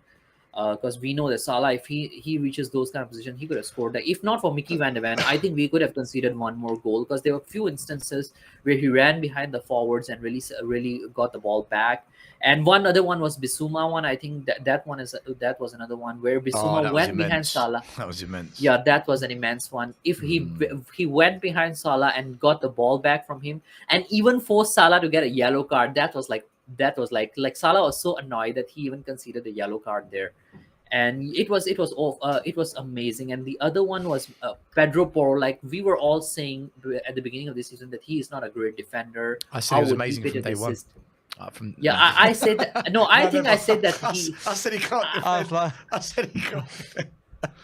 Yeah, I said that as well, that he can't defend, but I would still have him over Emerson Royal. But he has turned out to be a great defender now. 100%. Yeah, I wanted to always have him. Like I don't rate Chicken Royal anywhere near, but I love Pedro Porro. Could I just say that Pedro Porro has put Nick Collison from Shellside Spurs in the mud. Your defense of Chicken Royale, you're in the mud, Nick. I hope you're watching. I know you are. Porro has been. I'm one of the. I'm one of the people who put my hands up and say I didn't think he could defend, but it just goes to show that he's coachable. he has really taken on board what Ash Postecoglou is trying to do. He's got a whole unit that backs him in his defence and goalkeeper. Do you know we forget about him, Brian? Like we've all forgot about him. He's very young. He's 23. Yeah, like we forgot how young he is. But you look at it. He joined us when he was what, 21, 22? If you look at it, Vicario, I think, is 26, 27. You got Porro at 23. Which is young for a goalie, by the way. Yep. Yeah. Well, you got Porro at 23. You got Van der Ven at 21. Got Romero at, I can't quite remember his age. 24. And then you got Adoji at 20. I'm just talking about that back line. That back line, like the durability we had, and I'm not comparing them to this back four. You look at Rose, Vertonghen, Toby, Walker. They had a few seasons together. Lloris, Vicario. They had a few seasons, and then obviously we saw what happened. This unit has got that. You're spot on. The defensive back four and goalie we're seeing now should have been done when Poch said time for the rebuild. Yep. This is what we should have done then. And look, it is what it is. But right now, that you're defense, right. I agree with you. You can say right now that defense you got Ashley Phillips. Ashley Phillips, yeah. Ashley Phillips, who I said is going to be an absolute baller. That defence, apart from maybe the cover for Dyer and Davies, and obviously get them out and just that little bit more quality, that defensive unit could be locked up now for a very, very long time. Yeah. I agree with Brian. Just need some good backups. I agree with Brian. But I particularly feel the other thing that we need to look on to, our fullback backups are not that great. Like after Porro, I'm not convinced. Emerson Royal, he doesn't cut out for me. After Destiny Udogie, you have Ryan Sessegnon or you have Ben Davis. They don't cut out for me. So I think if in the January transfer window, we need to look at least one fullback and maybe one more, one striker or maybe a centre back. 3 signings I don't think we'll look at a fullback. I think he's going to use Ben Davies for the season. He's going to use Emerson Royal for the season. I don't think we're going to look at fullbacks. If anything, maybe a right back. I don't think he will, Elias. I think if anything, it's the centre back they'll maybe look at, but I don't know if they will either because they've signed Ashley Phillips, and we've also got that young Croatian kid coming in a couple of years' time who looks like an absolute unit. Yeah, he'll be about 9'7" by then. Yeah, and I'll be 63. But it is, look, Elias, that defensive unit is starting to take shape, isn't it? Yep, it is. And by the way, that guy that Stel just mentioned, Vuskovic, he is a great player as well. Like I've watched some of his videos. I mean, even though he's right now like 15 or 16 playing in a young league, but he's a technical player. He's the kind of player who can play long balls. He tackles cleanly. He has a great pace as well. Like that guy is an absolute baller, and I'm glad that we are not bringing him in very early. He's still with his current setup because it shows that in his particular setup that he's currently at, he's developing. So I am glad that we are not bringing him like. I don't think we're allowed to. Yeah, I don't think we're allowed to. Yeah, you can't sign an international. You can't bring him into his 18. Elias, listen, brother, thank you for coming on the show. We've got to get through the guests, so we're gonna have to wish you well. But have your last say and. Come on, you Spurs, and in Ange we trust. Damn right. Big up. Damn right. Alrighty. Next guest. Oh, we got 3 people. 3 people on one show. It's the Jory and the Joriettes. The Jory and the Jory Cool and the Jory Cool Juniors. Yeah, there we go. Let's bring them on. The Jory Juniors. Hey guys. How are we doing? We're good. Stel, I need to have a word with you. I know you've got some contacts in the academy, and I have a special. Is this a marketing video? Yes, this is an Iceland 2-for-1 offer. You know, so you buy one, you get one free here for the academy. I mean, if you can wait to December when the Christmas special comes out, I'll see what I can do. All right. This is Jonas and Isaac here. Hello, boys. Hello, boys. Hi. How are we doing? Good. Good. What do you think of the match today? Great. Of all time. It was a close one, guys, but it was a good ending, which we're not used to with Liverpool, right? So, Correct. I mean, did you see it coming, Jory? Did you see it when it got to 90 minutes? Did you have the faith and belief that we'd get that winner? Somehow I actually did, but I have to say the second half, and especially when they went down to 9 men, I got really annoyed with our team. I mean, I'm loving everything we've seen so far. I'm loving Ants just as everybody else.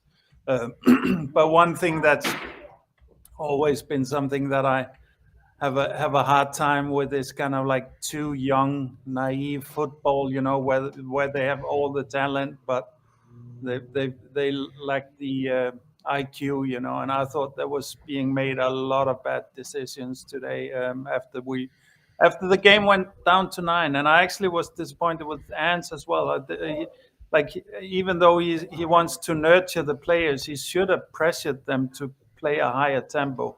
We slowed down the game for him. We made it easy for them to be 9 out there, I thought. So we should have put it into extra gear there. But also, that being said, Ants, we've had Liverpool voodoo against us for years and years and years, and Ants just seems to have some kind of voodoo himself. He just has the belief, and that belief comes through, and it came through today. So yeah. Jory, do you think as well it's also a mindset, because things can happen in football and in life that no one expects, and you just got to deal with it, and it's a case of keep going. And I don't know a game of football I've watched this season in the Premier League with Spurs, even the FA Cup, the Carabao Cup loss against Fulham. We kept going, like even to the last minute, we're in the game. Even against Fulham, it went to penalties, we're still in the game. Do you think there's a mindset shift as well because of Ange's relaxed nature? His relaxed demeanour allows the players to feel comfortable to express themselves and to keep going, don't give in, you never know. Do you feel that shift, or is it too early to tell? Both yes and no. I think there's more real playing. We keep going with more real play. And but I would have to say under Conte, we never stopped. Also, I mean, except after the players gave up on Conte, then of course we did. But when they were playing for Conte, it was the same thing. We going down wasn't really the end of it, and we kept going to the last minute. But here it's also.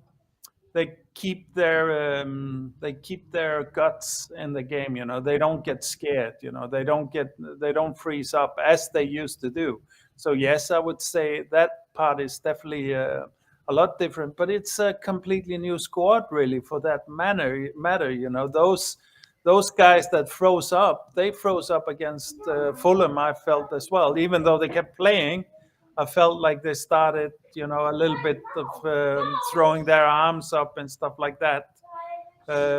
Whereas we haven't seen that in the other games. So, yeah. So I think it's a mixed thing. I think we have been tenacious with Conte for sure, but now it's more of like we're not only tenacious, but we just keep playing. Like we play like the result isn't burdening us. We're not worried about it. So, you know what, Jerry? I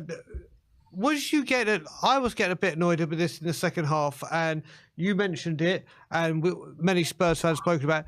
We were so on top when we came out for that second half. Before the sending off, before they went down to 9, they just could not get out of their half.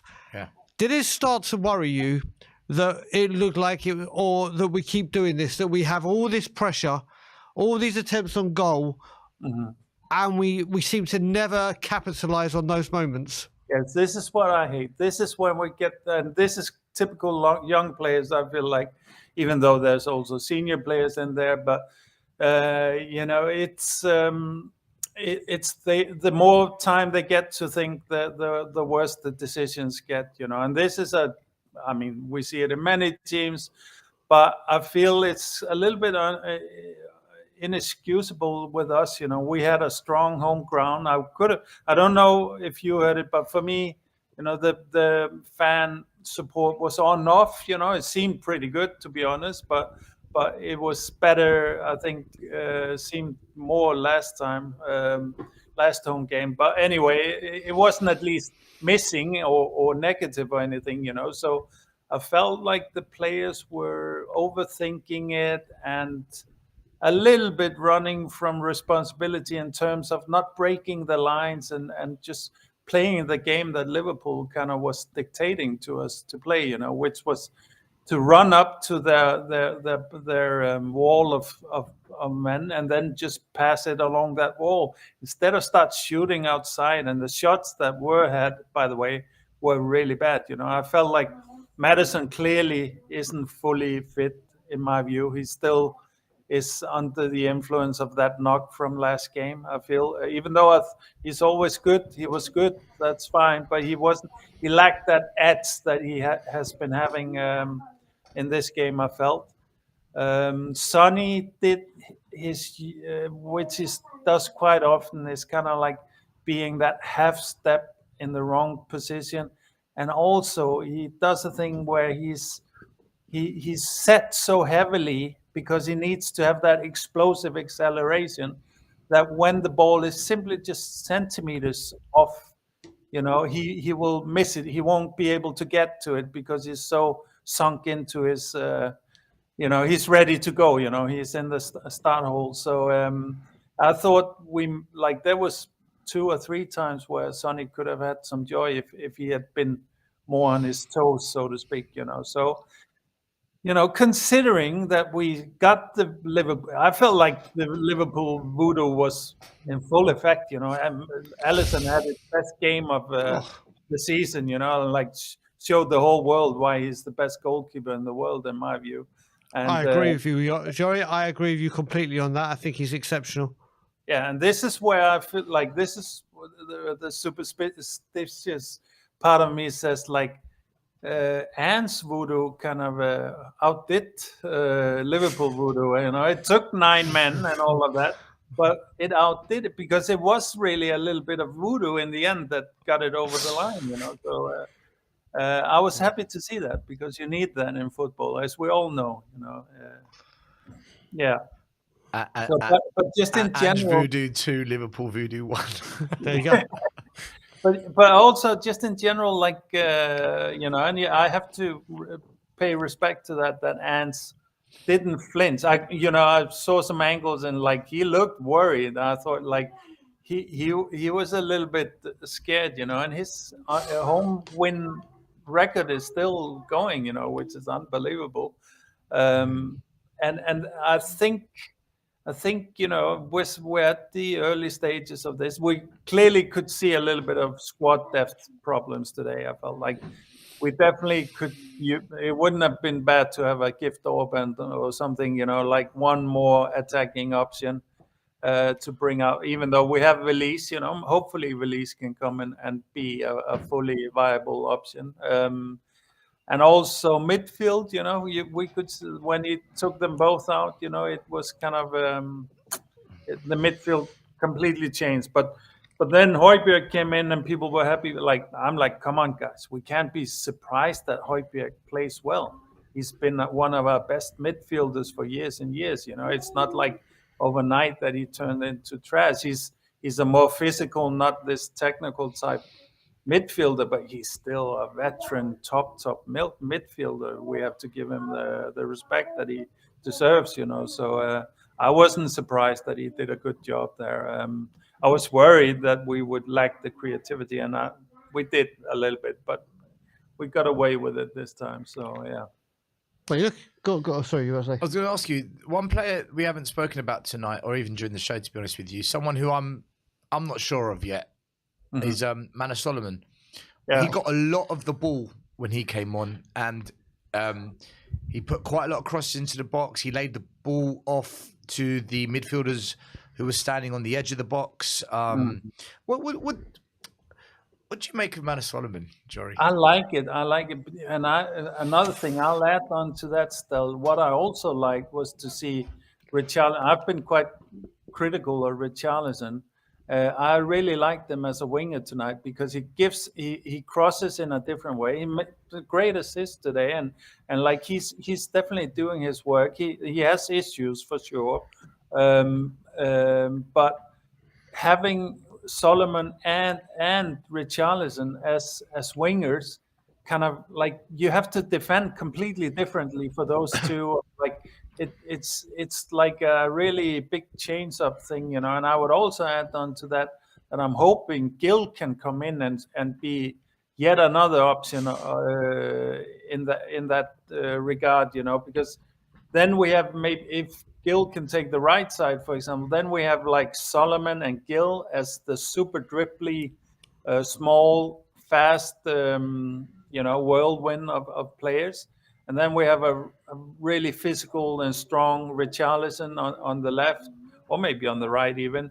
And then we also have Kulu, which for me today Kulu was the best player today. I thought he kept us ticking over really. Most things came through Kulu today that had any. Joey, let me ask something then on what you just said. So you really like Richarlison out on the left. So something Brian asked, or I think it was Ryan, someone mentioned tonight about Veliz coming on. What then would you have preferred then, going by what you said about Richarlison staying on the left? Would you prefer that when Son comes off, rather than bring Richarlison inside and going into the number 9 role, he stays out wide and we just bring on Veliz for Son, and Veliz plays as the number 9? Yeah, that could be an option. I mean, you know, what I think Ange is thinking, you know, also further down the line, and of course when Brennan is back as well, you know, it's like, I think we'll play fluid, you know, like I think these guys will be interchanging. They'll take the striker role for passages, and the striker will drop out to the wing and stuff. Like if it's these guys, you know, the only guy I really feel like we shouldn't spend too much time with on the wing is Sonny. You know, I like he needs to be up front as a first option. You know, so all the other guys, they can go really both centrally or out wide. You know, that's fine. You know, and if you can imagine, you know, if you now get into a place where they're so well drilled that they can fluidly switch up between each other and stuff like that, it becomes impossible to kind of defend against that, you know. So, yeah. I just want to add to what you were saying about Manos Solomon as well. The thing with Manos Solomon is if you watch, and I saw it a lot today when he came on, I don't know if he's been told not to shoot and try and look for the pass or what the style of play is, but it's when he's cutting in, he's so quick on the wing and gets past players. Speed of his direct speed and change of direction are his key assets, which get him past the players to do everything. He got himself into so many positions where he cut in, where he could have. Yeah. Whether he should have pulled the trigger or not, it's down to. I agree, and I think it's probably an instruction. And I think really the way I saw it, I felt like Madison and Sonny and other guys actually kind of failed there. They had to be on the trot coming into those balls from Manu, but they were usually standing and almost got them the ball to feet, and then you can't put any power on the shot, and there's, you know, it's much more difficult to get a serious shot off that way, you know. So I felt like, for example, Madison wasn't dropping as much as he had done before and coming in and out, you know. I thought he was going more wide and centrally, you know. He wasn't working as much vertically as he's been doing in other games, you know. So, and I felt that hurt us a little bit. I felt they got congested there on the left corner of the box quite often. Can I say, Brian? One thing. I was going to add to what you said about Solomon. Like, it has been coached, and I tell you how I know it's been coached. If you go to the pre-season games we played, look how many times we got down the wing and they pulled the ball back. It hasn't happened as much this season, but in pre-season it's happening a lot. So I personally think that is being coached. Yeah, because I was just about to say onto that as well. You look at it, Kulusevski, I was saying it during commentary. He cuts in so often onto his left foot, and where last season and season before he was taking shots on, he hasn't. Now, like I said, if that's what Andrew said, then fair play. That's what Andrew said. Let me tell you something. So if you analyse Celtic under Andrew, what they did a lot was when they got wide, they didn't often send balls into the box. What they did was they wanted the ball. So the edge of the box, the corners of the edge of the box. If the goal's here, you've got the box. They want the ball there. They want to cross it from there because the angle causes more disruption, because from here, it can either go to the back post where we can get onto the end of the ball, or it fizzles diagonally across the box where someone can get a foot onto it. Celtic did the exact same thing when Andrew was their manager. So for me, this is definitely a deliberate tactic. There we It's a go. deliberate tactic. Yeah. But The angle this of the is one cross. thing. That's it. Yeah. No, I don't doubt it, to be honest. But what this game needed was to change it up a little bit. So they. I mean, if we had done a couple of shots from that angle as well, then they would have to kind of, lock down the shot. Close the player down instead of sitting a little bit back. And then you had more room to maybe pass it through, like you're saying there. And also another thing that annoys me to no end, and we've been doing this for years, and this is also still a little bit of an issue with this new squad, is that every time that ball, rolls across the goal, nobody comes at the end of it. It's really, I mean, Kane did once in a while, but compared to, our percentage of those balls rolling, just clear of every defender through, and it doesn't happen that often, but when it do, I feel like all our attackers are 2 or 3 steps off. Jory, mark my words. As this football evolves under Ange, what you will see happen, and again, this is what Ange has done at other teams, but we haven't got to that phase yet.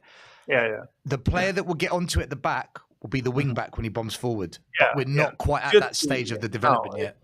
Exactly, I agree. It should be. There should be 2 options there. The striker should have a chance at it centrally, and then if he doesn't get it, then there should be a wing back coming at the back post. I agree. That's why you do those things, because you almost get, when you do it right, you get 2 or more chances at poking it into the goal. So it's also often, can be easy to defend that if you don't have your crossing really down to almost perfection. But I hope you're right there, Stella. I hope we'll see them understand that, play better and time their runs better with that, because I feel like they're standing on their heels a little bit when that goal comes. Well, Ange says it, doesn't he, in his interviews? He keeps saying, we're still very early into the team that I want to build and the way we want to play. We're still very early. And I think we've just we've leapfrogged forward, but we're nowhere near quite where Ange wants us yet. Completely. I mean, let's talk about Ange, Jory, very quickly. Here we are going into October tomorrow, sitting second in the league, undefeated. Football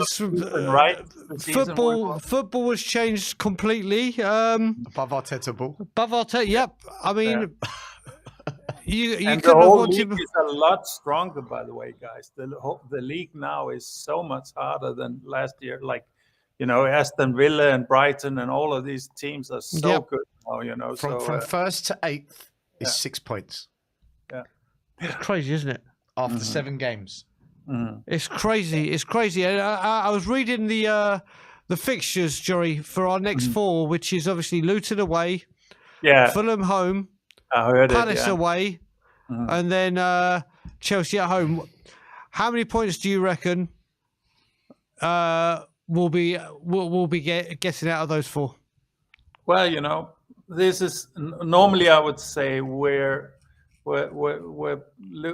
dropping 3 points. That would be the Spurs thing to do here. But once again, I believe in Anne's voodoo, and I think we're gonna get all 12 like we should, So I think he's a lot more ruthless, to be honest, in terms of going for it. He's of course playing it down and all of that, and to create a kind of less pressure cooker environment for everybody. But I think he's very, he's not giving himself any discount, I think, in terms of getting points. And he's fearless, isn't he? Yes. Yeah, I think so. Yeah, I think so.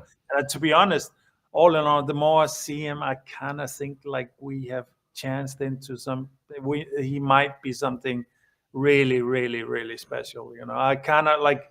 I'm not going to say that that the verdict is in yet, but I'm suspecting more and more and more that Ants is gonna, be a real. He's gonna be a real historic figure in football. football in general, but in Tottenham as well.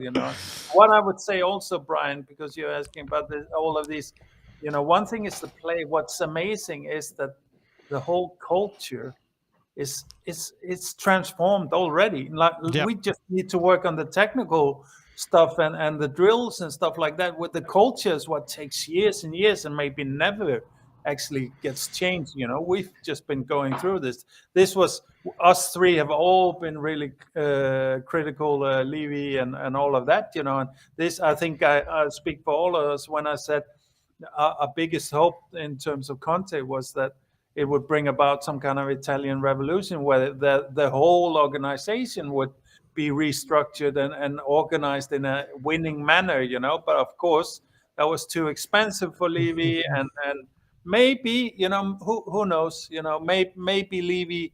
I know that I'm not gonna give him more credit than he deserves, but I will, like you, Stel, did on your podcast. I will give him the credit that he's doing the right things now. What I'm kind of convinced of now, guys, is that Levy is much more affected and much more scared of the fan base than I actually understood before, But the protesters don't have an effect, apparently, Brian. Apparently the protesters don't have an impact, apparently, I heard, No, exactly. But what are they doing, they said. You can only, that's behind us now, and now they're doing the right stuff, but I'm not in any doubt who Levy is, and like this crypto bullshit right now is yet a reminder, but this is how football is in general,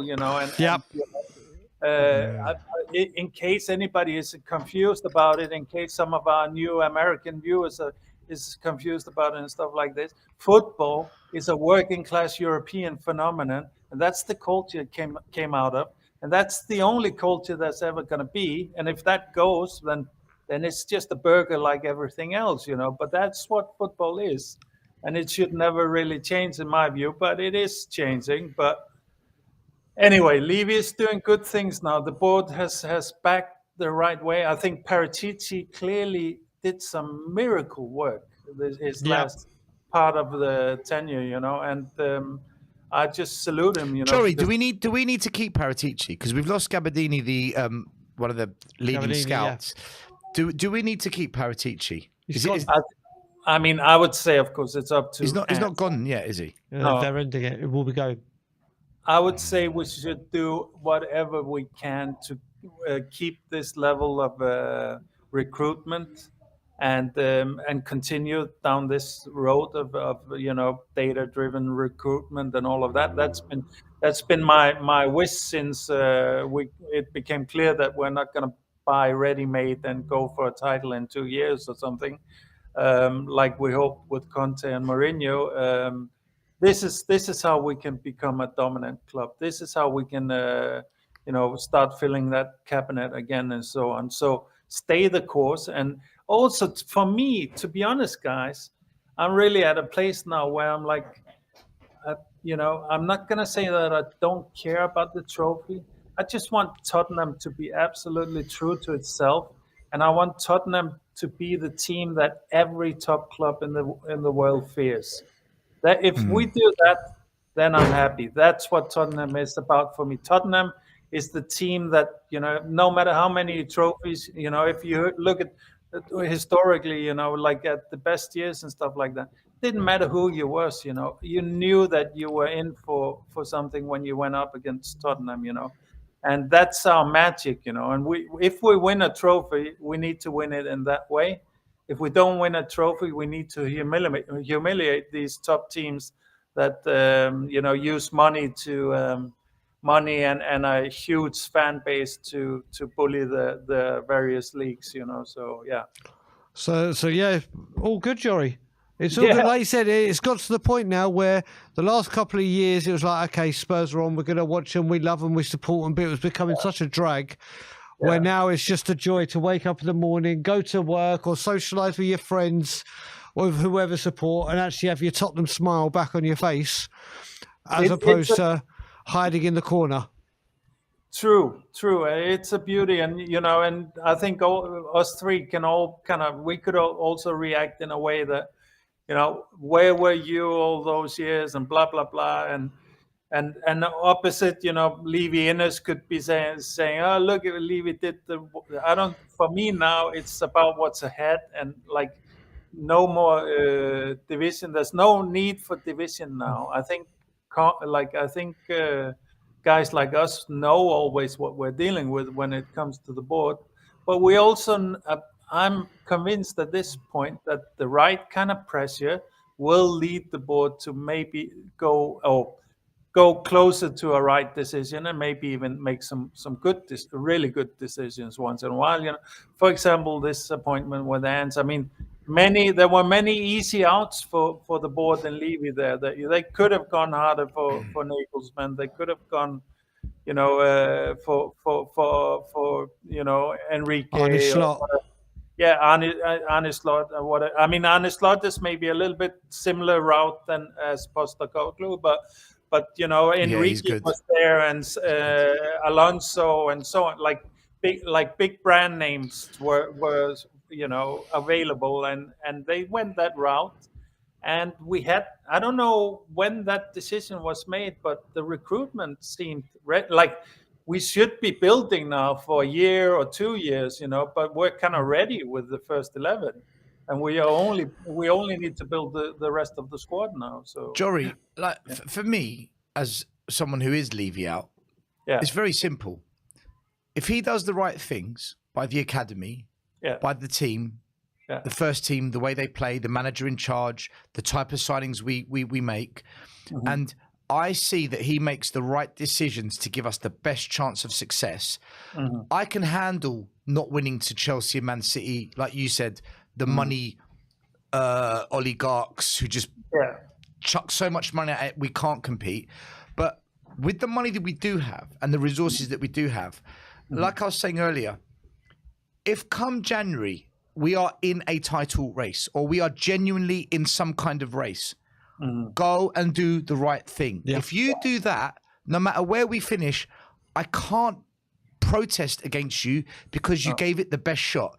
It's when you don't give it the best shot and the excuses come, then the protests are going to start again. So for me, it's a case of, we know what we are, we know what we've got, give it everything you've got, and you're not going to get grief from fans like me because I'm realistic. But I completely agree. Still, I would put it in, if I put it in the analogy of the games we've played so far, I would say, it come January, and that's the situation. Now the board needs to turn up like our squad turned up in the NDL, NLD, sorry, and not what we saw in the Carabao Cup. You need to basically just put yourself on the line, take the risk if you think it's a risk, and do it. And we know it's not about money. We know that. It's about getting out of the way and letting Ants do his job, basically. And to be honest, I mean, there's a couple of things that been going, like the Brendan Johnson thing and stuff like that, which really annoyed me, but it got over the line, and the same with Van de Ven and so on, So, I'll be annoyed when you're heckling, but just get it over the line at least. I won't forgive you in January if we have a key player like a Gift Orban and like one or two centre backs. Buy Tapsoba, buy Gift Orban, maybe one more. And as Spurs fans, we're not. I can't moan. I can't argue. No. But if you heckle and that goes and we don't get that in, then I will be pissed as fuck. Then I might even more. Then I might even be more pissed than ever. Because once again we have a chance and you don't take it. Yeah, exactly. So, cool, Jory. Well, listen, brother, it's always good to speak to you.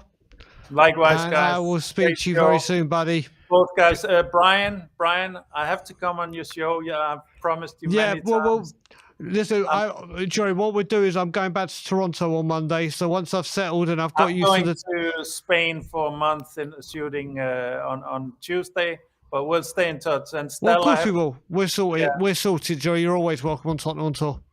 I have to also still pick up you for your content, and the inside information was amazing. I loved it.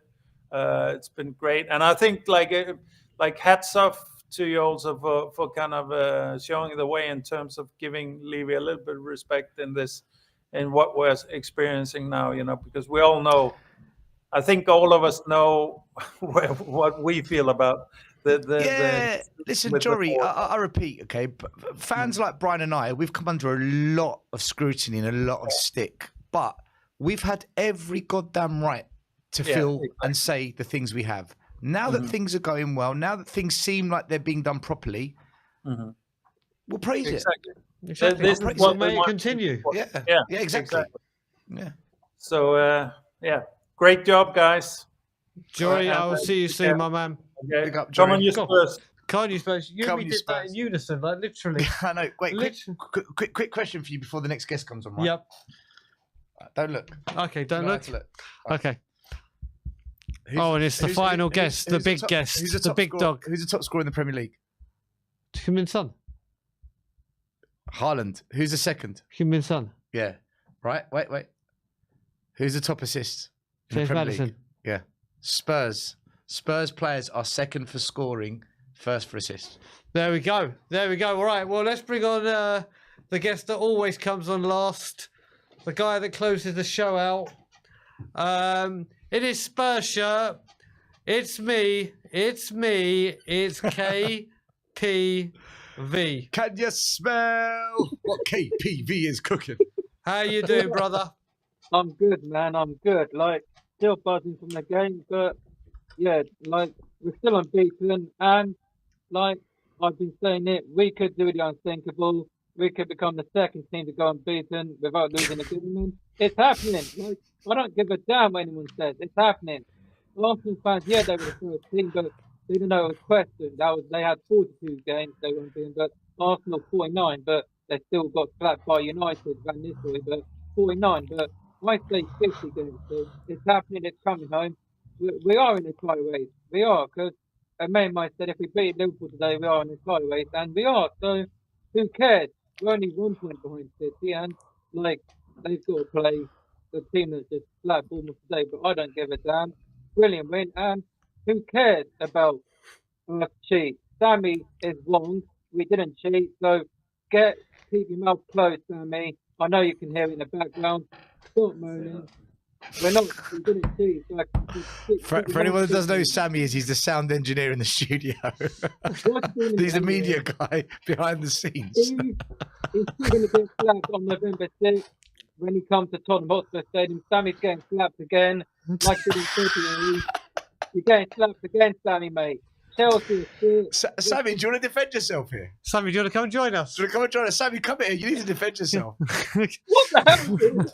Right, Sammy's coming on, guys. Sammy's coming on. KPV's called him. We're having a We Are Tottenham TV exclusive. Come and listen to. What the I'm going to be the sound engineer for fun.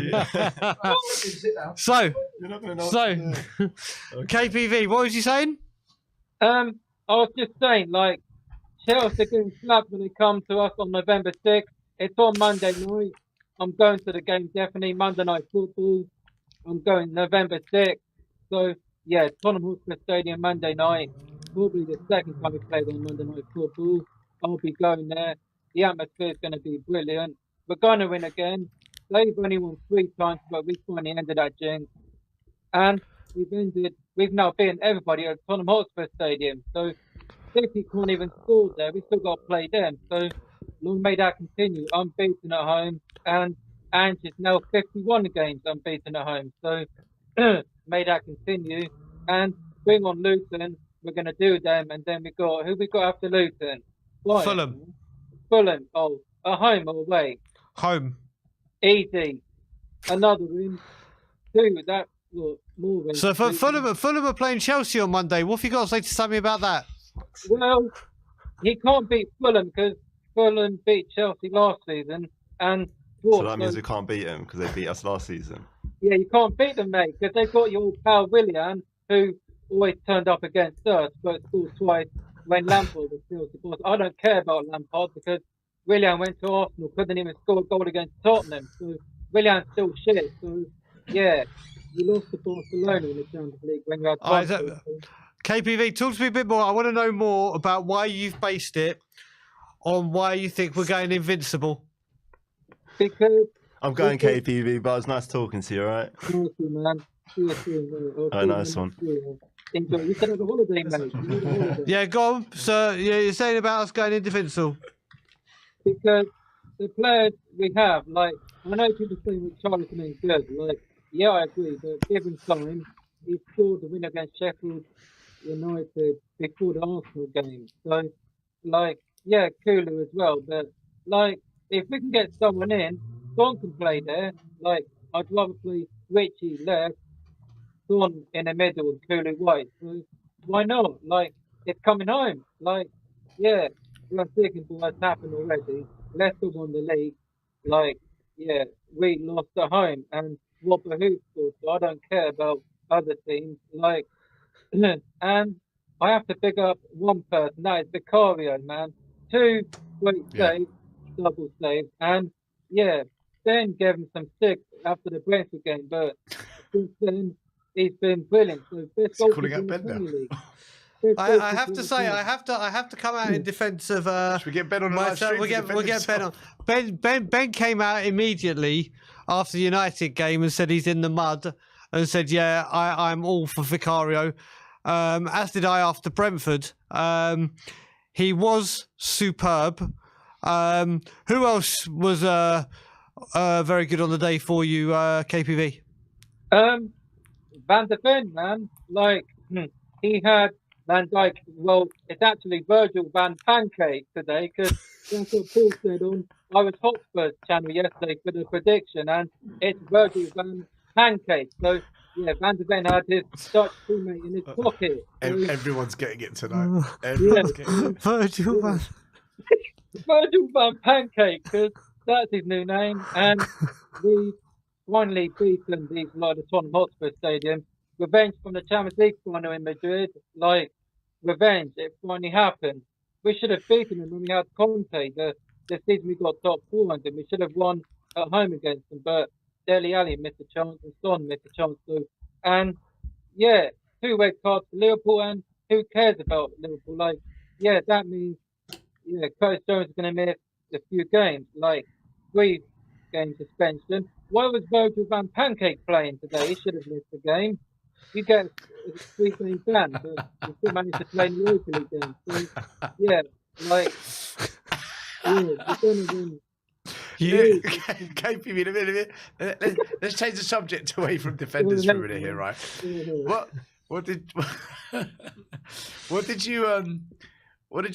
you make of I forgot what I was even going to say to you. I'm not even going to lie. I've got pancakes and maple syrup going through my mind.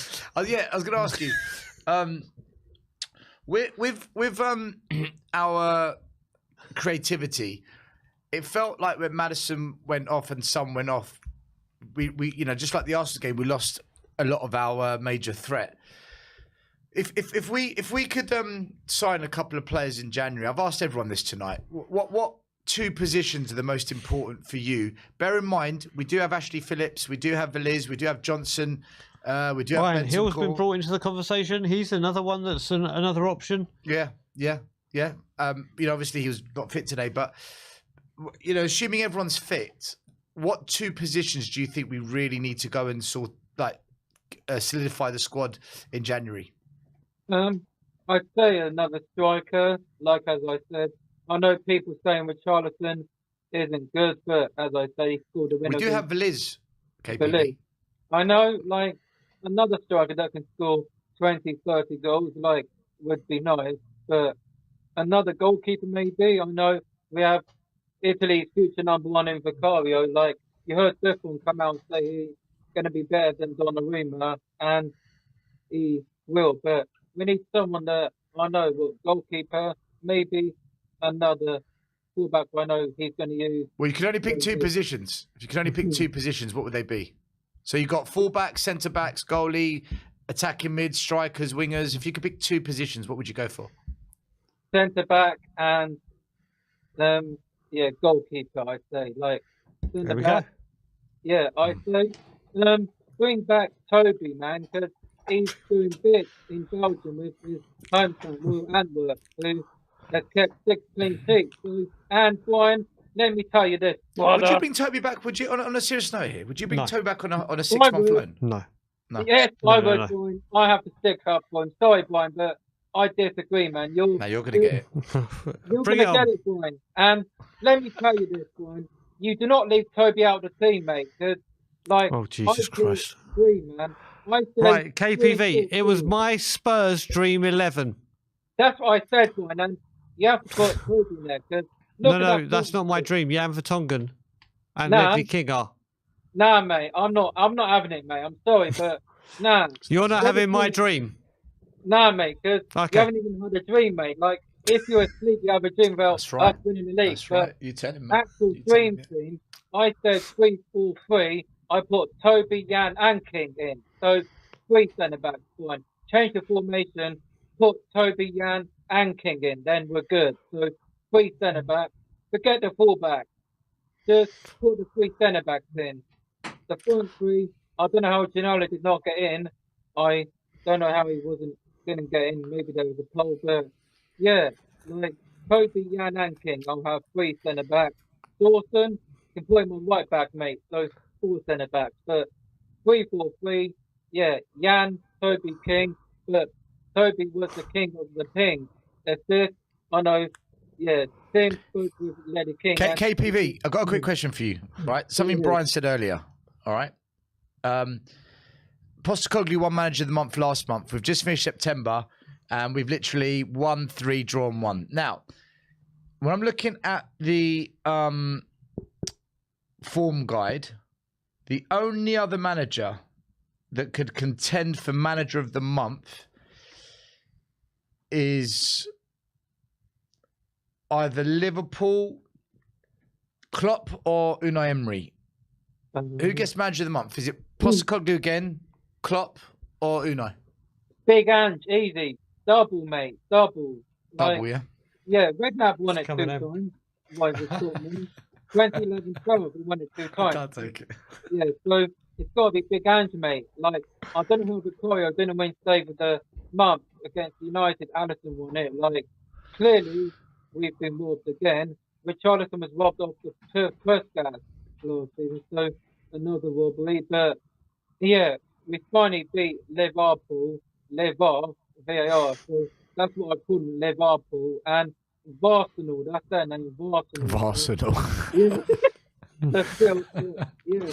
Arsenal. Name them what you want. I don't care. Brilliant win. Still unbeaten. Bring on Luton away then. Fulham and other games. But yeah, a few after that then. Yeah, but we're still going to slap Villa when we play them because we've not been Unai Emery. Yeah, it was in a League Cup, but not in the Prem. But Villa away, I believe we got, and then at home New Year. But we're going to slap other teams because under Poch we were slapping teams, but that all went away.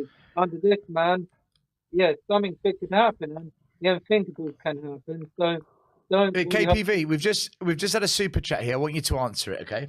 Brian, you can answer it as well. Okay, cool. So big up to Will Stewart. Big up, Will, brother. His super chat. Yeah, Will Stewart. Yeah, Statman. Will has put a super chat in saying, Ange got away with one here. I'm not celebrating this win. We should have put Liverpool away convincingly. We had the chances. We got the luck owed. Need to push on now and clean up the mess. Seriously, Will, seriously, mate. We didn't get away. We deserved the win. I don't know why you're taking a mick out of us, mate. But yeah, stop lying, mate. Is he taking the mick? Is he taking the mick, or is he just saying that we got away with it? He's taking the piss out of this, man. I don't like it. No, do you know what? He's right to some extent. I KPV, you've got to have some luck in football, not just win from outstanding football. And today, luck is what got us through. That last minute cross from Porro, the Matip rocketed into the roof of our net. Yes, we played good football in parts, but we tried and tried and tried. We huffed and we puffed and we couldn't blow the door down. And then literally, we were able to get the result and walk away with the 3 points There's still work to do, but we will take any win as they come. But Will's got a point. I'll let Will off this time, but next time, I'm not Complete 180. We'll let Will Because I off. spoke. I'll be putting the super chat in next time, and he better accept, well, there's going to be trouble. So, I don't care. 3 points. The next few games can really help us. We're still in the FA Cup, but we've got to wait till January because, like, we don't know who we're going to get. I want someone from a different league, just not Premier League teams, until the quarters or the final, not the semis, because we always lose semi-finals. So you want an easy run in, basically? I want an easy run in before we get a Premier League thing. I just don't want Fulham again because I don't. Because if it's away, then we'll easily win. But yeah, but KPV, hold on 1 second here.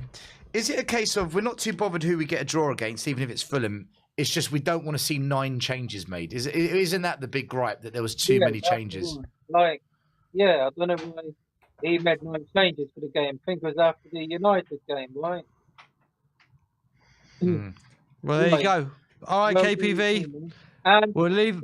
My God, it's 10:30 already. Jesus Christ. Yeah. KPV, we'll leave it there, brother. Yeah, man. And yeah, let me know when they're doing Tottenham on tour again, because I've been on there once, and I'd love to come back on. And when you're back in Canada, mate, we'll see the Late Late Show back, because you haven't seen that since last year. So everyone, wait for the Late Late Show, because I always come on, and it's always 1 o'clock.